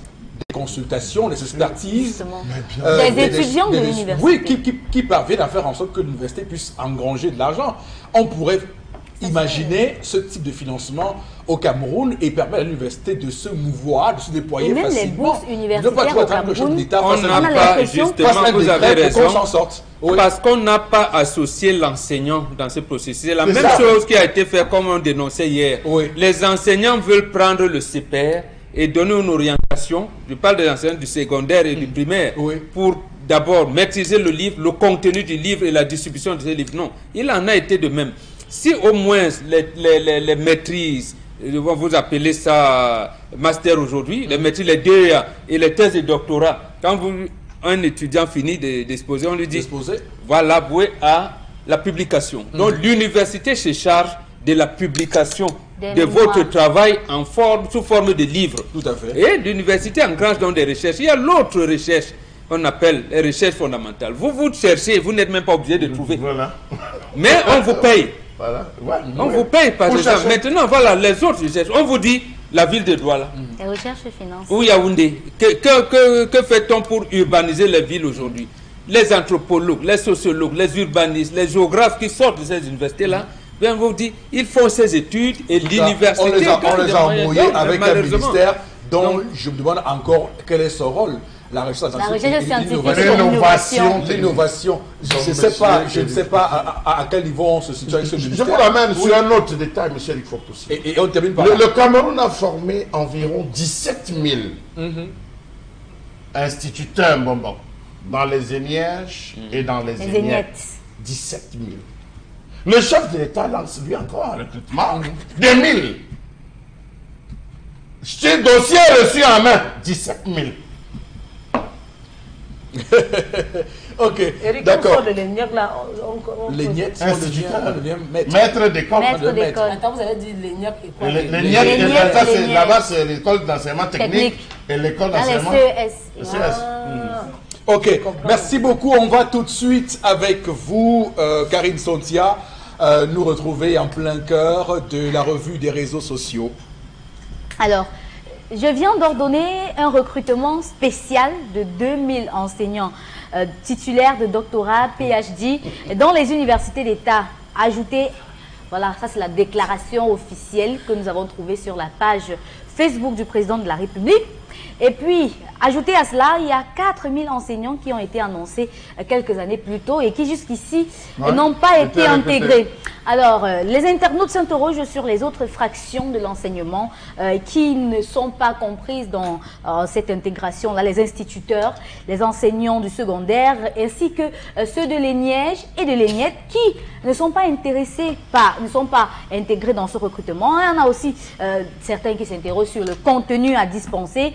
Quel contenu à dispenser, dans quels amphithéâtres les dispenser, dans quel laboratoire faire les recherches, et quelle assurance que 3 mois après, on ne reviendra pas avec les arriérés de salaire. Alors, pensez aussi aux autres diplômés des universités, c'est-à-dire licence, master et autres. Et puis, certains s'interrogeaient plutôt sur les entreprises privées. Quelle est la politique mise sur pied pour ces personnes qui sont dans les entreprises privées? Et puis, d'autres qui crient à l'embrouille pour dire qu'on fait diversion par rapport à certains sujets qui sont importants. D'accord. Boro Bengan, je commence par vous, votre commentaire. Oui, on ne fait pas diversion. J'allais dire, mais on peut reprocher à l'orientation faite par le chef de l'État dans la mesure où on ne comprend pas quelle attribution il a donnée au conseil d'administration de nos universités d'État. Si un étudiant peut s'inscrire en première année, va jusqu'en doctorat PhD, et que l'université n'ait pas la possibilité et les moyens de le recruter, de le payer, c'est un problème. C'est un problème dans la mesure où, à partir de DEA, c'est eux qui ont appelé les ça c'était notre époque, le DEA, maintenant ils sont en master. Voilà, master, licence, master, études. Et qu'au moment où vous commencez à être chargé de TD, ou alors à tâche de recherche, que vous appelez tâche de recherche et tout, que l'université ne puisse pas répondre de vous, c'est un problème.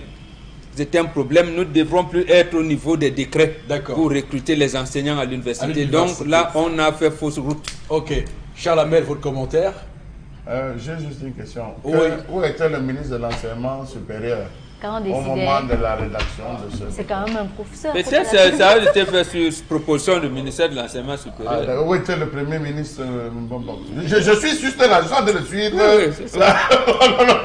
La chaîne de décision, où était le premier ministre? Il faut rappeler que 1000 seront recrutés pour l'exercice 2019, 500 pour l'exercice 2020 et 500 pour l'exercice 2021. Moi, je crois que le problème est ailleurs, monsieur Eric Fopoussi. Il y a eu beaucoup de recrutements qui ont été faits, qui ont été lancés et jamais qui n'ont abouti. Rappelez-vous du recrutement d'environ 1000 professeurs bilingues, vous vous rappelez, les professeurs bilingues, 1500 professeurs pour les lycées bilingues et tout et consorts. Est-ce que ça a été fait? Non, monsieur Eric Fopoussi. Ça a été démarré, on a demandé aux gens de venir déposer et tout. Les gens postulaient jusqu'à aujourd'hui, ce n'est pas là. Il a fallu que la semaine dernière, parce que ça c'est ce qu'il faut dire, que la semaine dernière, les docteurs soient allés au ministère de l'Enseignement supérieur, chacun avec sa toge, monsieur Eric Fopoussi, enclencher une grève, un mouvement de grève qui a été reprimé, monsieur Eric Fopoussi, pour que le chef de l'État soit informé de la situation. J'estime quand même qu'il y a un laisser-aller. Il y a un énorme laisser-aller dans ce pays, dans ce sens que ceux qui ont la possibilité de gérer les choses, ceux qui ont la possibilité de prendre des actions ou de prendre des engagements, des décisions, ne le font pas laissant la charge au chef de l'État. Je ne pense pas que c'est au chef de l'État qui devait se rendre compte que dans le lycée, qui est un lycée qu'on appelle le lycée de Mbopi, où chaque année, lui-même, il faut affecter les enseignants et que les enseignants ne vont pas, qu'on va dire au chef de l'État qu'au lycée de Guinadi, le lycée de Guinadi, on fait cours, évidemment à ciel ouvert, qu'il y a des enseignants qu'on a affectés, ils n'y vont pas. Je ne sais pas si c'est le ministère qui va se déplacer ou encore le ministre Nalova Lyonga, parce qu'il faut le dire, monsieur Fopoussi, le ministre Nalova Lyonga, qui est en train de préparer une explosion. Parce que ça va chauffer bientôt, monsieur Eric Fopoussi. Ça, je veux le dire. Vous ne savez peut-être pas, mais ça va chauffer bientôt. À quel niveau? Au niveau des ENIET, au niveau des ENIEJ, au niveau des CETIC, au niveau des lycées. L'avantage même encore qu'il y a, c'est que les lycées ont ce qu'on appelle l'APEE, alors que les ENIEJ et les ENIET n'ont pas d'APEE. Ils ne vivent que de la scolarité, monsieur Eric Fopoussi. Conséquence, l'argent est bloqué dans les banques. Les directeurs des ENIET et des ENIEJ sont étranglés par les prestataires. On se retrouve à ce niveau. Donc je pense que le chef de l'État devait soit limoger totalement et complètement ces personnes à qui il a confié des responsabilités et qui ne font pas le travail. Et est-ce qu'il leur a donné les moyens? D'accord. En tout cas, non, sûrement ils ont les moyens. Bon, Et on ne peut pas imaginer que des gens n'aient pas la force de proposition pour faire entendre leurs besoins. Sinon, ils ne procéderaient pas. Et n'oubliez pas que ce recrutement tombe là, on a entamé l'année académique. N'oubliez pas ça. Ça veut dire que ça n'a pas été préparé comme il faut. Voilà, s'ils ne recrutent pas, ça veut dire que le chef de l'État ne leur a pas donné le coup de franche pour le faire. D'accord, ok. On n'a pas le choix, on va rapidement. Malheureusement, c'est un débat passionnant. Non, mais le truc, c'est qui va étudier les dossiers. Non, mais attendez, c'est le chef de l'État qui a lancé. Non, je veux demander pourquoi tu vas faire. Chaque université. C'est pas à chaque université. Il demande à chaque université. C'est lui-même. Ah, monsieur. Parce que. Alors, oui, le principe des listes, on les connaît. Oui, allez-y, Karine Tontia. Alors, on va parler de ces pièces de monnaie tant réclamées dans les échanges quotidiens des Camerounais, retrouvées sur un site internet chinois, un site de vente, www.taobao.com. Les Camerounais de la toile se retournent vers la BEAC, Banque des États d'Afrique centrale. Pour certains, il s'agit d'une mauvaise négociation des accords d'échange avec la Chine. Pour d'autres, c'est une arnaque. De toutes les façons, la toile s'interroge et on veut bien savoir où va cette monnaie et pourquoi. Comment ça fait pour se retrouver à ce niveau. Un commentaire rapide, Borobegan, sur cette affaire. Au moins, on a trouvé la trace. Non, mais dans la toile, qui va vous dire que c'est la trace? On vous dit que c'est l'arnaque. Après, on va vous dire que c'est un fake news. Oui. Donc, moi, je ne comprends pas. Ce que je constate, c'est, Karine l'a relevé, il manque de pièces de monnaie. Oui. Depuis au moins 4 ans, on en parle. Et les autorités ne nous disent pas ce qui se passe. Je pense la semaine dernière, on a arrêté un Chinois et un Camerounais dans la localité de Ndokbon. Est-ce que dans les accords signés entre la Chine et le Cameroun, on a autorisé aux Chinois de prendre les pièces de monnaie et de les vendre? Je n'en sais rien. D'accord. Donc là, c'est la toile. Si demain on vous dit que c'est un fake news, vous allez dire... En tout cas, nous sommes habitués à ces démentis, et redémentis, et puis retour à la reconnaissance de la première information. Donc ce serait un chemin que nous maîtrisons bien. On va terminer rapidement, Karine Zondia. Chantal Roger Tuile déballe tout sur dans un direct sur Facebook. Il déclare que certains candidats à la présidentielle étaient des pions. Il déclare aussi, en tout cas c'est entre autres, il déclare aussi que Cabral Libi serait en passe à devenir le prochain ministre de la Jeunesse, Joshua aussi, ministre des Postes et Télécommunications, et que la sœur d'un des candidats à la présidentielle d'origine anglophone pourrait être la prochaine première ministre du pays. Il a entre autres déclaré que Maurice Kamto a été vainqueur de la récente présidentielle et que Franck Biya serait le prochain représentant du Cameroun à l'ONU. Les internautes ont tout de suite réagi et les réactions divergent entre ceux qui découvrent malgré tout quelques secrets du gouvernement. On a certains qui disent de lui que c'est un homme qui n'a plus rien à perdre. Voilà, alors il n'aime pas qu'on l'appelle tuileux, hein, c'est bien tuilé.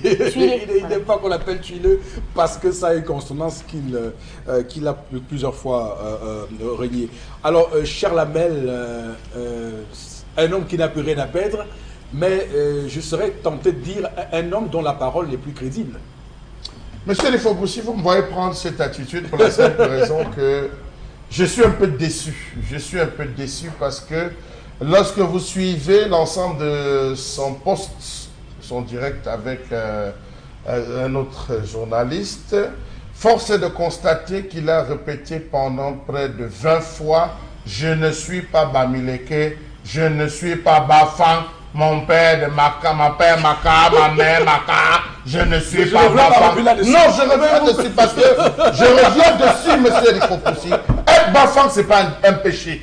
Non, Être bas-fond, c'est pas un crime. Non, c'est pas ce qu'il a voulu non. dire. Non, ce qu'il a voulu dire, c'est que les gens confondent souvent son nom. C'est pas qu'il qu'il assume, monsieur Eric Fopoussi. Est-ce que vous savez que pendant longtemps, il y avait un village qu'on appelait Batouni. Batouni. Dont tous les courriers se retrouvaient à Batouni. Il a fallu qu'ils négocient, qu'ils aillent discuter pour qu'on transforme ce village qu'on appelait Batouni en Fotouni.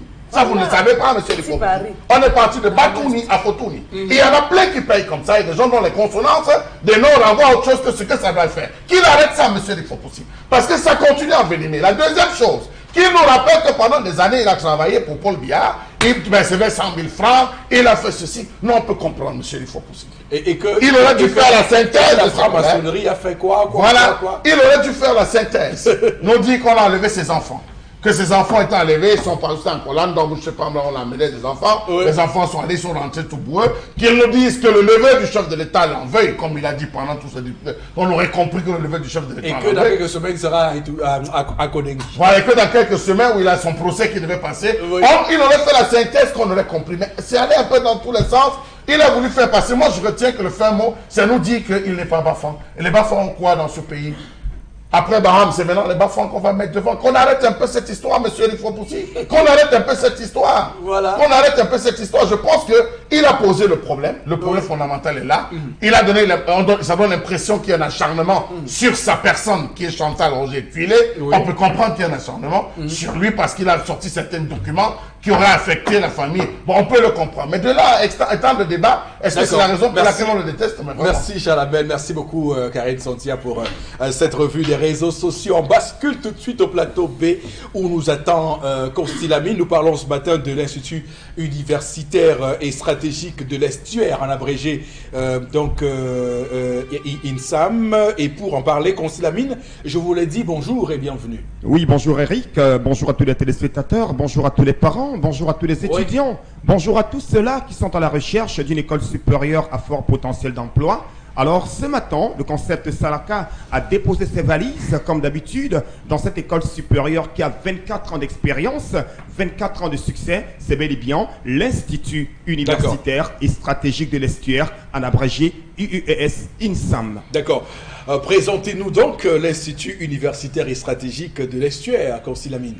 Il faut rappeler, chers téléspectateurs, qu'aujourd'hui au Cameroun et en Afrique, quand on parle de grandes écoles universitaires, on parle bien sûr de cette école qui est basée en plein cœur du Cameroun et qui est d'ailleurs la première école supérieure camerounaise basée au Gabon, à Libreville. L'Institut universitaire et stratégique de l'Estuaire, en abrégé INSAM, se présente aujourd'hui comme un véritable poumon du savoir, un véritable poumon de l'académie, c'est-à-dire de la meilleure académie professionnelle. Alors aujourd'hui, nous permettons à tous nos étudiants d'avoir une formation de qualité supérieure dans les cycles tels que BTS, HND, DCEP, licence et master professionnel, avec des filières à fort potentiel d'emploi telles que la filière santé, la filière gestion, la filière industrie. Et parlant bien sûr de la filière santé, nous offrons plusieurs spécialités à tous ceux qui vont s'inscrire, que ce soit en cycle BTS, en cycle DCEP, en cycle HND, en cycle licence professionnelle,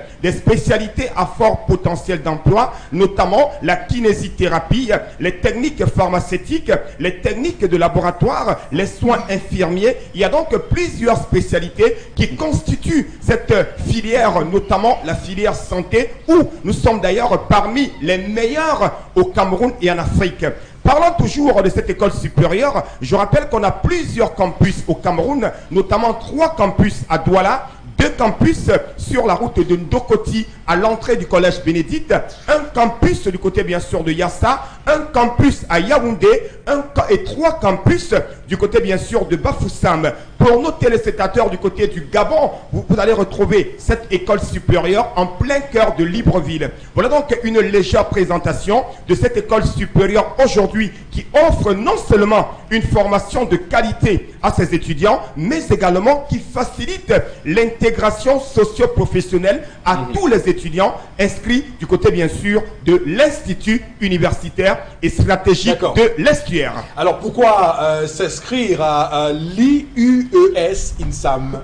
C'est une très bonne question, Eric, il faut le rappeler. Hein. Il y a pas mal d'écoles supérieures au Cameroun. Ça, je le sais, je n'ai pas dit non. Mais vous savez déjà que quand le concept Salaka décide d'accrocher sa veste dans une école supérieure, c'est qu'il y a du bon, il y a du sérieux. Alors parlons bien sûr des motivations qui devraient pousser aujourd'hui les parents à nous envoyer leurs enfants ou alors les étudiants à venir s'inscrire chez nous. Il y a plusieurs raisons. Tout d'abord, la qualité, bien sûr, du site académique. Parce que chez nous, c'est-à-dire nos campus sont non seulement des véritables sites touristiques de par leur architecture, mais nos campus sont également équipés des laboratoires ultra modernes, sans oublier une salle informatique de plus de 500 laptops neufs. À côté, bien sûr, de cette salle informatique, nous avons des laboratoires de kinésithérapie, des laboratoires de radiologie, des laboratoires d'imagerie médicale et bien entendu des bus de transport pour assurer le transport des étudiants et des enseignants. À côté, bien sûr, de ces avantages, nous sommes bien entendu la première école supérieure au Cameroun et en Afrique qui permet à tous les étudiants inscrits chez nous d'avoir gratuitement une certification. Donc, au-delà du diplôme que nous vous permettons d'avoir, nous vous permettons également, chers étudiants, d'avoir gratuitement la certification. Donc, venez vous inscrire chez nous, vous ne serez pas déçus. D'accord, alors c'est quoi une certification et citez-nous quelques certifications. Alors, chers téléspectateurs qui me regardez en ce moment, une certification, c'est quoi exactement? Vous savez très bien qu'aujourd'hui, le tout n'est pas d'avoir un BTS. Le tout n'est pas d'avoir une licence professionnelle. C'est très bien de l'avoir. Mais à côté de ce BTS, de cette licence professionnelle, nous donnons une valeur à ajouter comme vous ne retrouverez nulle part ailleurs et elle est gratuite. Cette valeur à ajouter, c'est quoi? C'est l'obtention d'une certification gratuitement grâce à nos partenaires américains et nos partenaires indiens. Alors, c'est quoi la certification? La certification est ce certificat qui atteste de votre compétence dans un domaine précis. Par exemple, si vous êtes communicateur, vous êtes comptable, vous allez obtenir une certification qui fera de vous un élément particulier dans le monde de l'emploi. Voilà en quelques mots la présentation de la certification que nous permettons à tous nos étudiants d'avoir gratuitement grâce à nos partenaires indiens et à nos partenaires américains. Parlant bien sûr des certifications, il y a la certification Cisco, Microsoft et plusieurs certifications. Donc, chers téléspectateurs, n'hésitez surtout pas. Choisir une école supérieure, c'est bien, mais choisir l'institut universitaire et statut de l'estuaire, c'est encore mieux. Merci beaucoup. Et rendez-vous dans nos campus. Les inscriptions se poursuivent tous les jours. Constilamine, merci. Merci beaucoup. On va tout de suite, madame, messieurs, vous inviter à la suite de cette émission. Il s'agit de l'interpellation. On va aller prendre ce que nous réserve la caméra de Cédric Chouna. À tout de suite.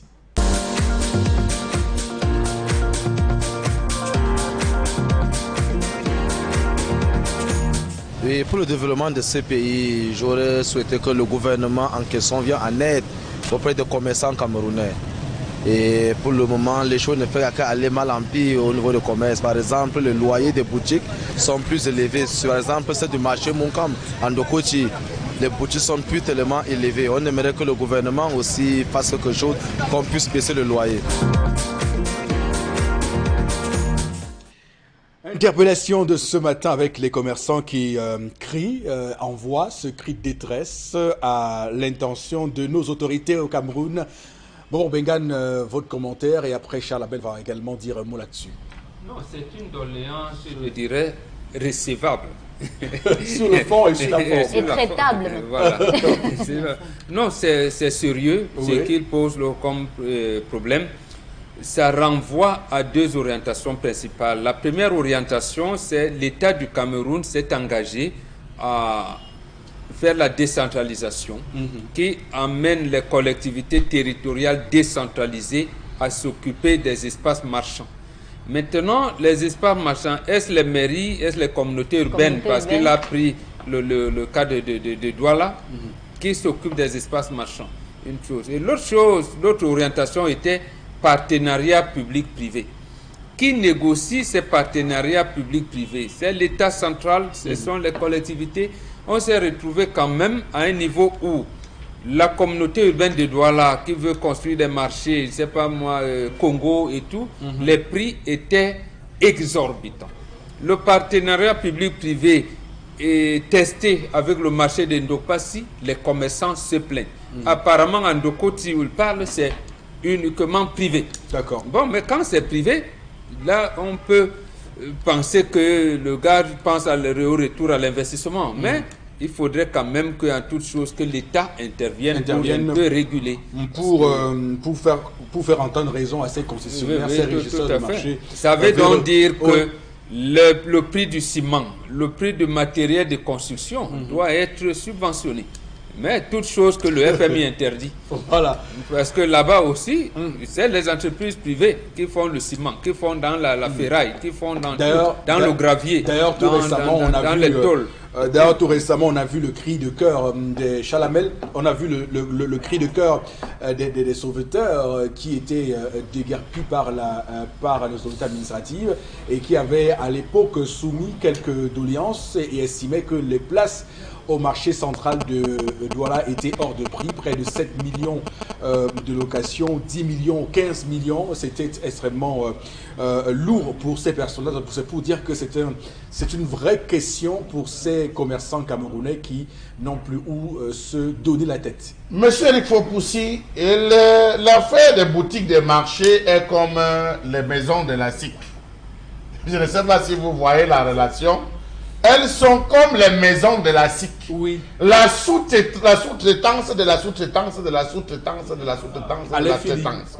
Dans ce jeu macabre, monsieur Eric Fopoussi, il y a la communauté urbaine. Il y a la communauté urbaine de Douala qui est dedans, dont les ramifications vont du sommet jusqu'à la base. Des enquêtes sont en train d'être menées là, avec comme cas spécial le marché de New Daido, où il semblerait même que des sommes de 1 million ont été distribuées à certains chefs de bloc pour les corrompre. J'en viens, il y a une enquête qui est menée.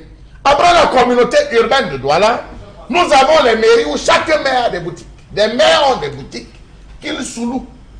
Monsieur Rifopoussi, vous avez ce qu'on appelle, laissez-moi, disons, les commerçants même entre eux. Il y a les gros poneys. Vous avez un marchand, vous dit que sur toute la rangée là, celui qui a toutes les boutiques là, c'est tel commerçant, vous donne son nom. Que c'est lui qui a tous les 16 boutiques. Si tu veux louer, va seulement le voir. La rangée, si c'est son territoire.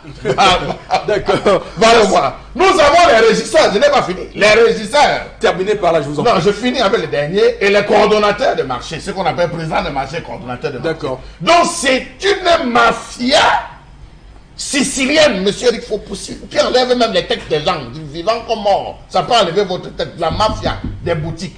Où vous avez un individu qui a pris la boutique à 18 000 francs CFA, des mains de l'État à 18 000, l'État doit les donner à 18 000, ou même à 15 000, je donne la boutique à 15 000.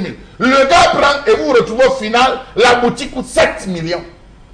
Rendez-vous compte que la manœuvre, il faut désintéresser. Et c'est ça, chacun mange, chacun est tranquille. D'accord. Merci beaucoup, Charles Hamel. Merci à notre compatriote. Madame, monsieur, tout de suite, Constilamine est en place. Constilamine, c'est à vous, une fois de plus. Merci beaucoup, mon très cher Eric Fopoussi. Merci à toute l'équipe.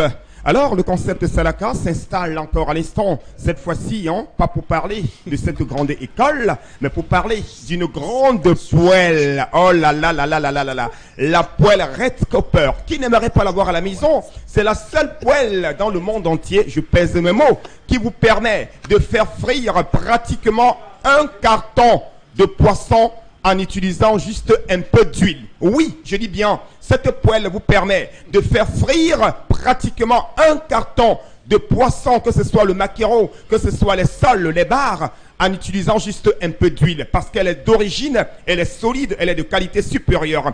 Vous l'avez donc au prix de 14 000 francs seulement, cette magnifique poêle Red Copper, qui est une poêle qui ne colle pas. Elle est solide, elle est durable, elle est neuve, elle est dans son emballage. Vous l'avez au prix de 14 000 francs. Vous ne retrouverez cela nulle part ailleurs, rien qu'au concept Salaka. Le tout n'est pas de commander de marchandises, le tout n'est pas de faire des achats, mais alors, le tout, c'est d'acheter la qualité et rien que la qualité. Donc, any man today, where he and me, voilà ça for Yaoundé, voilà ça for Bepanda, voilà ça for Ngamdere, c'est for Ivory Coast, like Mr. Ouattara, where he and me just know. Donc, any man today must commander poêle Red Copper only for 14 000 francs seulement.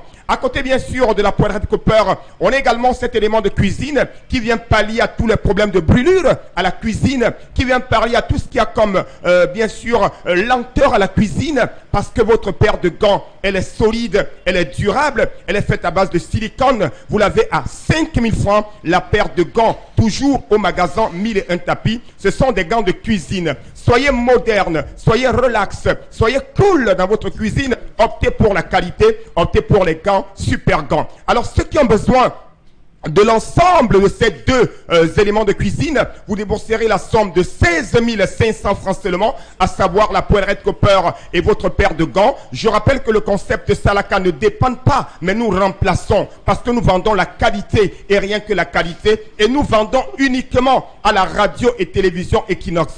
On ne connaît pas les réseaux sociaux, on ne connaît pas le net. Oui, je n'ai pas dit que c'est pas bon, mais la meilleure vente, les meilleurs achats, c'est à la radio et télévision Equinox.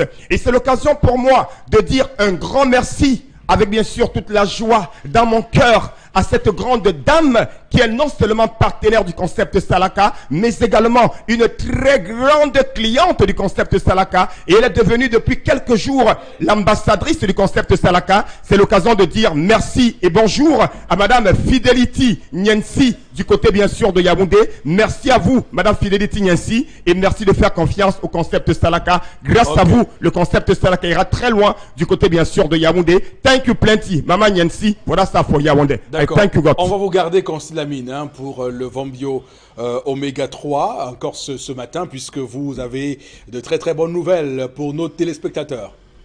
Bien entendu, de très bonnes nouvelles sans transition. Aujourd'hui, c'est la journée mondiale du diabète. Est-ce que tu le sais, mon frère? Je le sais, bien sûr. Charles, you know that? Je le sais. Sa Majesté, le patriarche. Tu sais que c'est aujourd'hui, non? Non. C'est aujourd'hui, la journée mondiale du diabète. Nous, avec nos herbes, on ne connaît pas ça. Lutte contre le diabète. Oui. Non, même Vombio, c'est bio. C'est bio. C'est les États-Unis, c'est les Américains qui ont fait ça.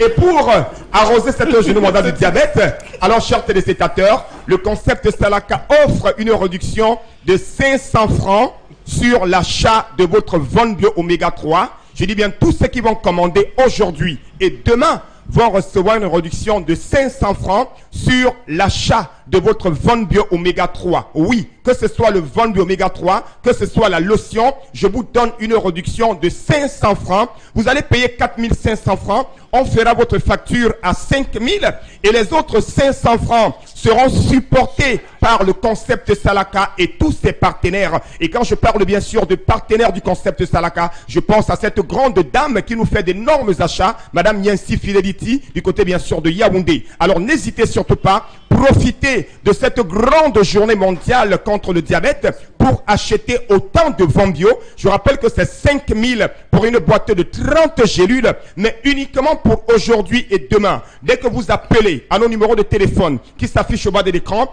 je vais vous donner le Vombio là à 4500, mais vous allez payer, vous allez avoir une facture de 5000 et les autres 500 francs seront supportés par le concept Salaka. Alors parlons rapidement des avantages de ce complément alimentaire. Je rappelle que le Vombio Oméga 3 permet de réduire les complications du diabète. Le Vombio Oméga 3 permet de réduire naturellement la pression artérielle, de régler le taux de cholestérol dans le sang, ceux qui ont les problèmes d'articulation. Encore appelé, bien entendu, problème de rhumatisme. C'est donc l'occasion plus que jamais de commander dès à présent, yes no, Vombio Oméga 3. Également, nos amis qui ont les problèmes de crampes, les problèmes de rhumatisme, quel que soit le problème, bien entendu, l'Oméga 3, c'est la solution idéale. On parle également de cette lotion, la lotion Vombio. Oui, la peau des diabétiques, elle est délicate, elle est fragile. Oui, plus besoin de n'importe quoi. Optez pour la qualité, optez pour l'originalité. Consommez l'Oméga 3, utilisez la lotion Vombio. Merci et surtout, une fois de plus, bonne journée et merci à tous nos clients du concept Salaka et un merci à tous les clients de la Côte d'Ivoire, Monsieur Ouattara, du Bénin, de Yaoundé, du Sénégal, chez moi. Merci d'acheter le Vombio Oméga 3. C'est la vie. Vous nous avez tous, vous nous avez vraiment Vous nous avez impressionnés sur ce plateau. Mais c'est ça le concept, Voilà, quand on a des grandes dames comme Madame Nyensi du côté de Yaoundé, on doit être très contente. Hein, parce qu'elle m'a appelé avant-hier, elle a passé une grosse commande, elle a été livrée, elle est satisfaite. Thank you plenty, Madame Nyensi, voilà ça pour Yaoundé. Voilà, et ça se passe uniquement au cœur du 10-12, le Zénith sur Equinox Télévision. On va tout de suite prendre quelques messages avec vous, Karine Santia. Je rappelle que nos téléspectateurs, eux aussi, ont droit d'avoir voix au chapitre. Et c'est par vous que nous avons le relais. Je vous donne un cas concret. Les étudiants méritant de la bourse de 50 000 francs en 2016, Madame le recteur leur déclare que c'est en 3e année qu'elle octroiera la somme de 150 000 à l'heure accordée par l'État. Informée, la CONAC sur ce n'a pas réagi. Il y a cela 2 ans. Est-ce qu'une somme sortie de la trésorerie de l'État doit être conservée par un individu? Cette dame recteur est-elle les mêmes étudiants? Voilà, est-elle les mêmes étudiants? Vont-ils recevoir chaque année la bourse de 50 000 francs? Je crois que c'est l'université de Bambili. Oui, l'université de Bambili à Bamenda. Là où le recteur. Et si l'étudiant n'arrive pas en 3e année précisément parce qu'il lui manque d'argent. Voilà. Donc il faut attendre la 3e année pour avoir les 150 000. Alors qu'on peut te donner les 50 000 toutes les années académiques. Quand c'est pour gérer l'argent comme ça, ils savent prendre les décisions, M. Rifo. Ils savent prendre les décisions. Mais qu'est-ce que vous voulez dire? Je veux dire que voilà, ça c'est les décisions. Là où il ne faut pas prendre des décisions, ils prennent des décisions. Voilà. Là où on les attend, ils ne viennent pas. C'est comme la CEMRI jusqu'aujourd'hui. Comment on va dire, le personnel de la CEMRI sont à 6 mois d'aéré de salaire. On leur demande de porter plutôt des sacs de riz et partir avec M. Rifo. Alors, comme ça, et j'aimerais aussi penser à ceux de l'imprimerie nationale qui ils vont alors porter ils vont porter quoi alors? Ils vont porter des papiers pour aller vendre les sacs de riz. Et au moins tu peux vendre le riz ou manger et les autres vont porter les papiers ou du papier. On va continuer à lire les messages. Quand on a un gouvernement comme celui du Cameroun, rien ne peut marcher. N'attendre rien de ce gouvernement. Gouvernement nicaise qui nous envoie ce message. L'université camerounaise est dans la rue depuis le jour où ceux qui avaient pour mission de faire d'elle le socle de notre civilisation, voie royale pour le développement, ont fait de ce lieu passe-temps le passe-temps des jeunes bacheliers. On y va de nos jours en attente de 3 points de suspension. La question est quoi donc? Où sont passées les résolutions des états généraux de l'éducation? Mendès de Yaoundé. Je pense quand même, Bambok, je crois qu'il est temps et je m'en vais lancer quand même un appel comme ça, même si c'est sous fond ironique, au professeur Jacques Famendongo de faire un livre. Parce que le professeur Jacques Famendongo, par rapport à son temps passé au sein de l'enseignement supérieur, hein, ce n'est pas par rapport qu'il nous fasse quand même un livre, même si on va retrouver le nom du chef de l'État 20 fois, parce qu'il a quand même fait toutes les institutions, M. Bambok. Il est passé par toutes les institutions qui par la suite se sont retrouvées à être comblées. Qu'il nous fasse quand même un livre qui nous raconte de la gestion. Non, bon, c'est important. À tort ou à raison, positivement ou négativement, on a besoin de c'est une culture qu'on n'a pas beaucoup au Cameroun. Parce qu'on ne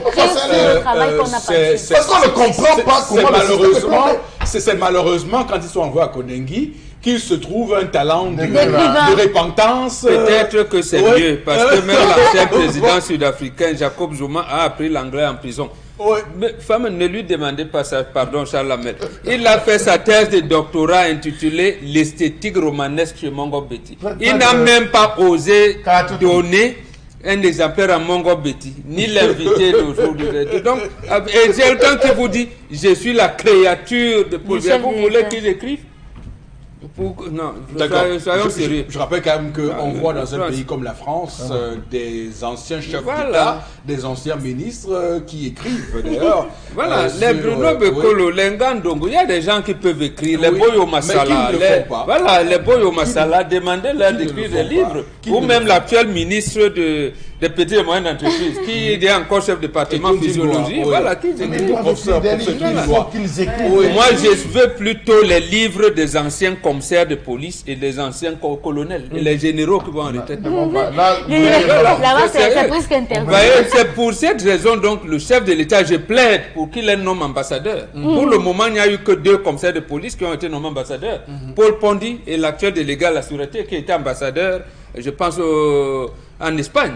D'accord. Voilà. Ok, on va L'université de Ngouaekele est censée être bilingue, mais ce n'est pas le cas. Moula Brandon de Yaoundé. Non, toutes les universités d'État sont censées être bilingues. Bilingue, ouais. Non, pas toutes. Si. L'université de Bouygues n'est pas bilingue. Sont censées être bilingues. Censé. On l'a donné une orientation. Non, L'orientation est-ce que de Bouygues l'université. est censée être bilingue. Oui. On lui a seulement donné l'orientation anglo-saxonne, c'est-à-dire dans leur méthode d'enseignement. Ils sont En censés tout cas, être je bilingues. pensais... Il faut dire Absolument. que l'enseignement au Cameroun est devenu un véritable fourre-tout. Certaines personnes y sont aujourd'hui par dépit. L'enseignement doit être question de vocation et non une question de « on va faire comment ». Eman depuis Yaoundé. Non, non, je suis d'accord. Ayez la vocation suprême, même celle du pape. Ayez la vocation du pape. Et quand vous affectez à Birombane, je vous assure, la vocation va mourir. Mourir. Simplement l'accès pour aller. Non, ce n'est pas... Voilà, je pense qu'il faut mais Oui. c'est terminé par la façon. Seulement l'accès pour rallier. Lorsque vous allez voir qu'à l'intérieur du véhicule, c'est 8 derrière, 6 devant, et sur le capot, les gens sont assis. Vous allez arriver dans un établissement où vous allez avoir des soucis pour vous exprimer, ne serait-ce que dans la langue, soit de Shakespeare ou de Molière. Vous allez vous retrouver à ceci, encore que quand on va lui payer la pension, les gens vont venir avec les sacs de café vous donner en disant que l'argent Non, n'est avec pas les moi, les sacs de café, mais avec les On gibiers. paye en attendant. D'accord, ok, Ah, vous ne merci. savez pas, monsieur le Merci. Fopoussé, On paye en qu'on paye avec les gibiers en On paye en attendant. attendant. Comment vous dites ça? On paye entre les Comment vous me gibiers. demandez ça à moi, Charles Amel? Je vous taquinerai. Et pourtant, j'ai fait tous les coins les bleus de ce Je vous Cameroun. taquinerai. On va, madame, monsieur, vous remercier d'avoir été là encore ce matin pour cette agora du savoir et de l'échange. Les mots ont été un peu trop forts. Si vous le pensez, en tout cas, faites-nous le savoir via les plateformes pour nous rejoindre. On se retrouve demain 10h. Que Dieu bénisse le Cameroun.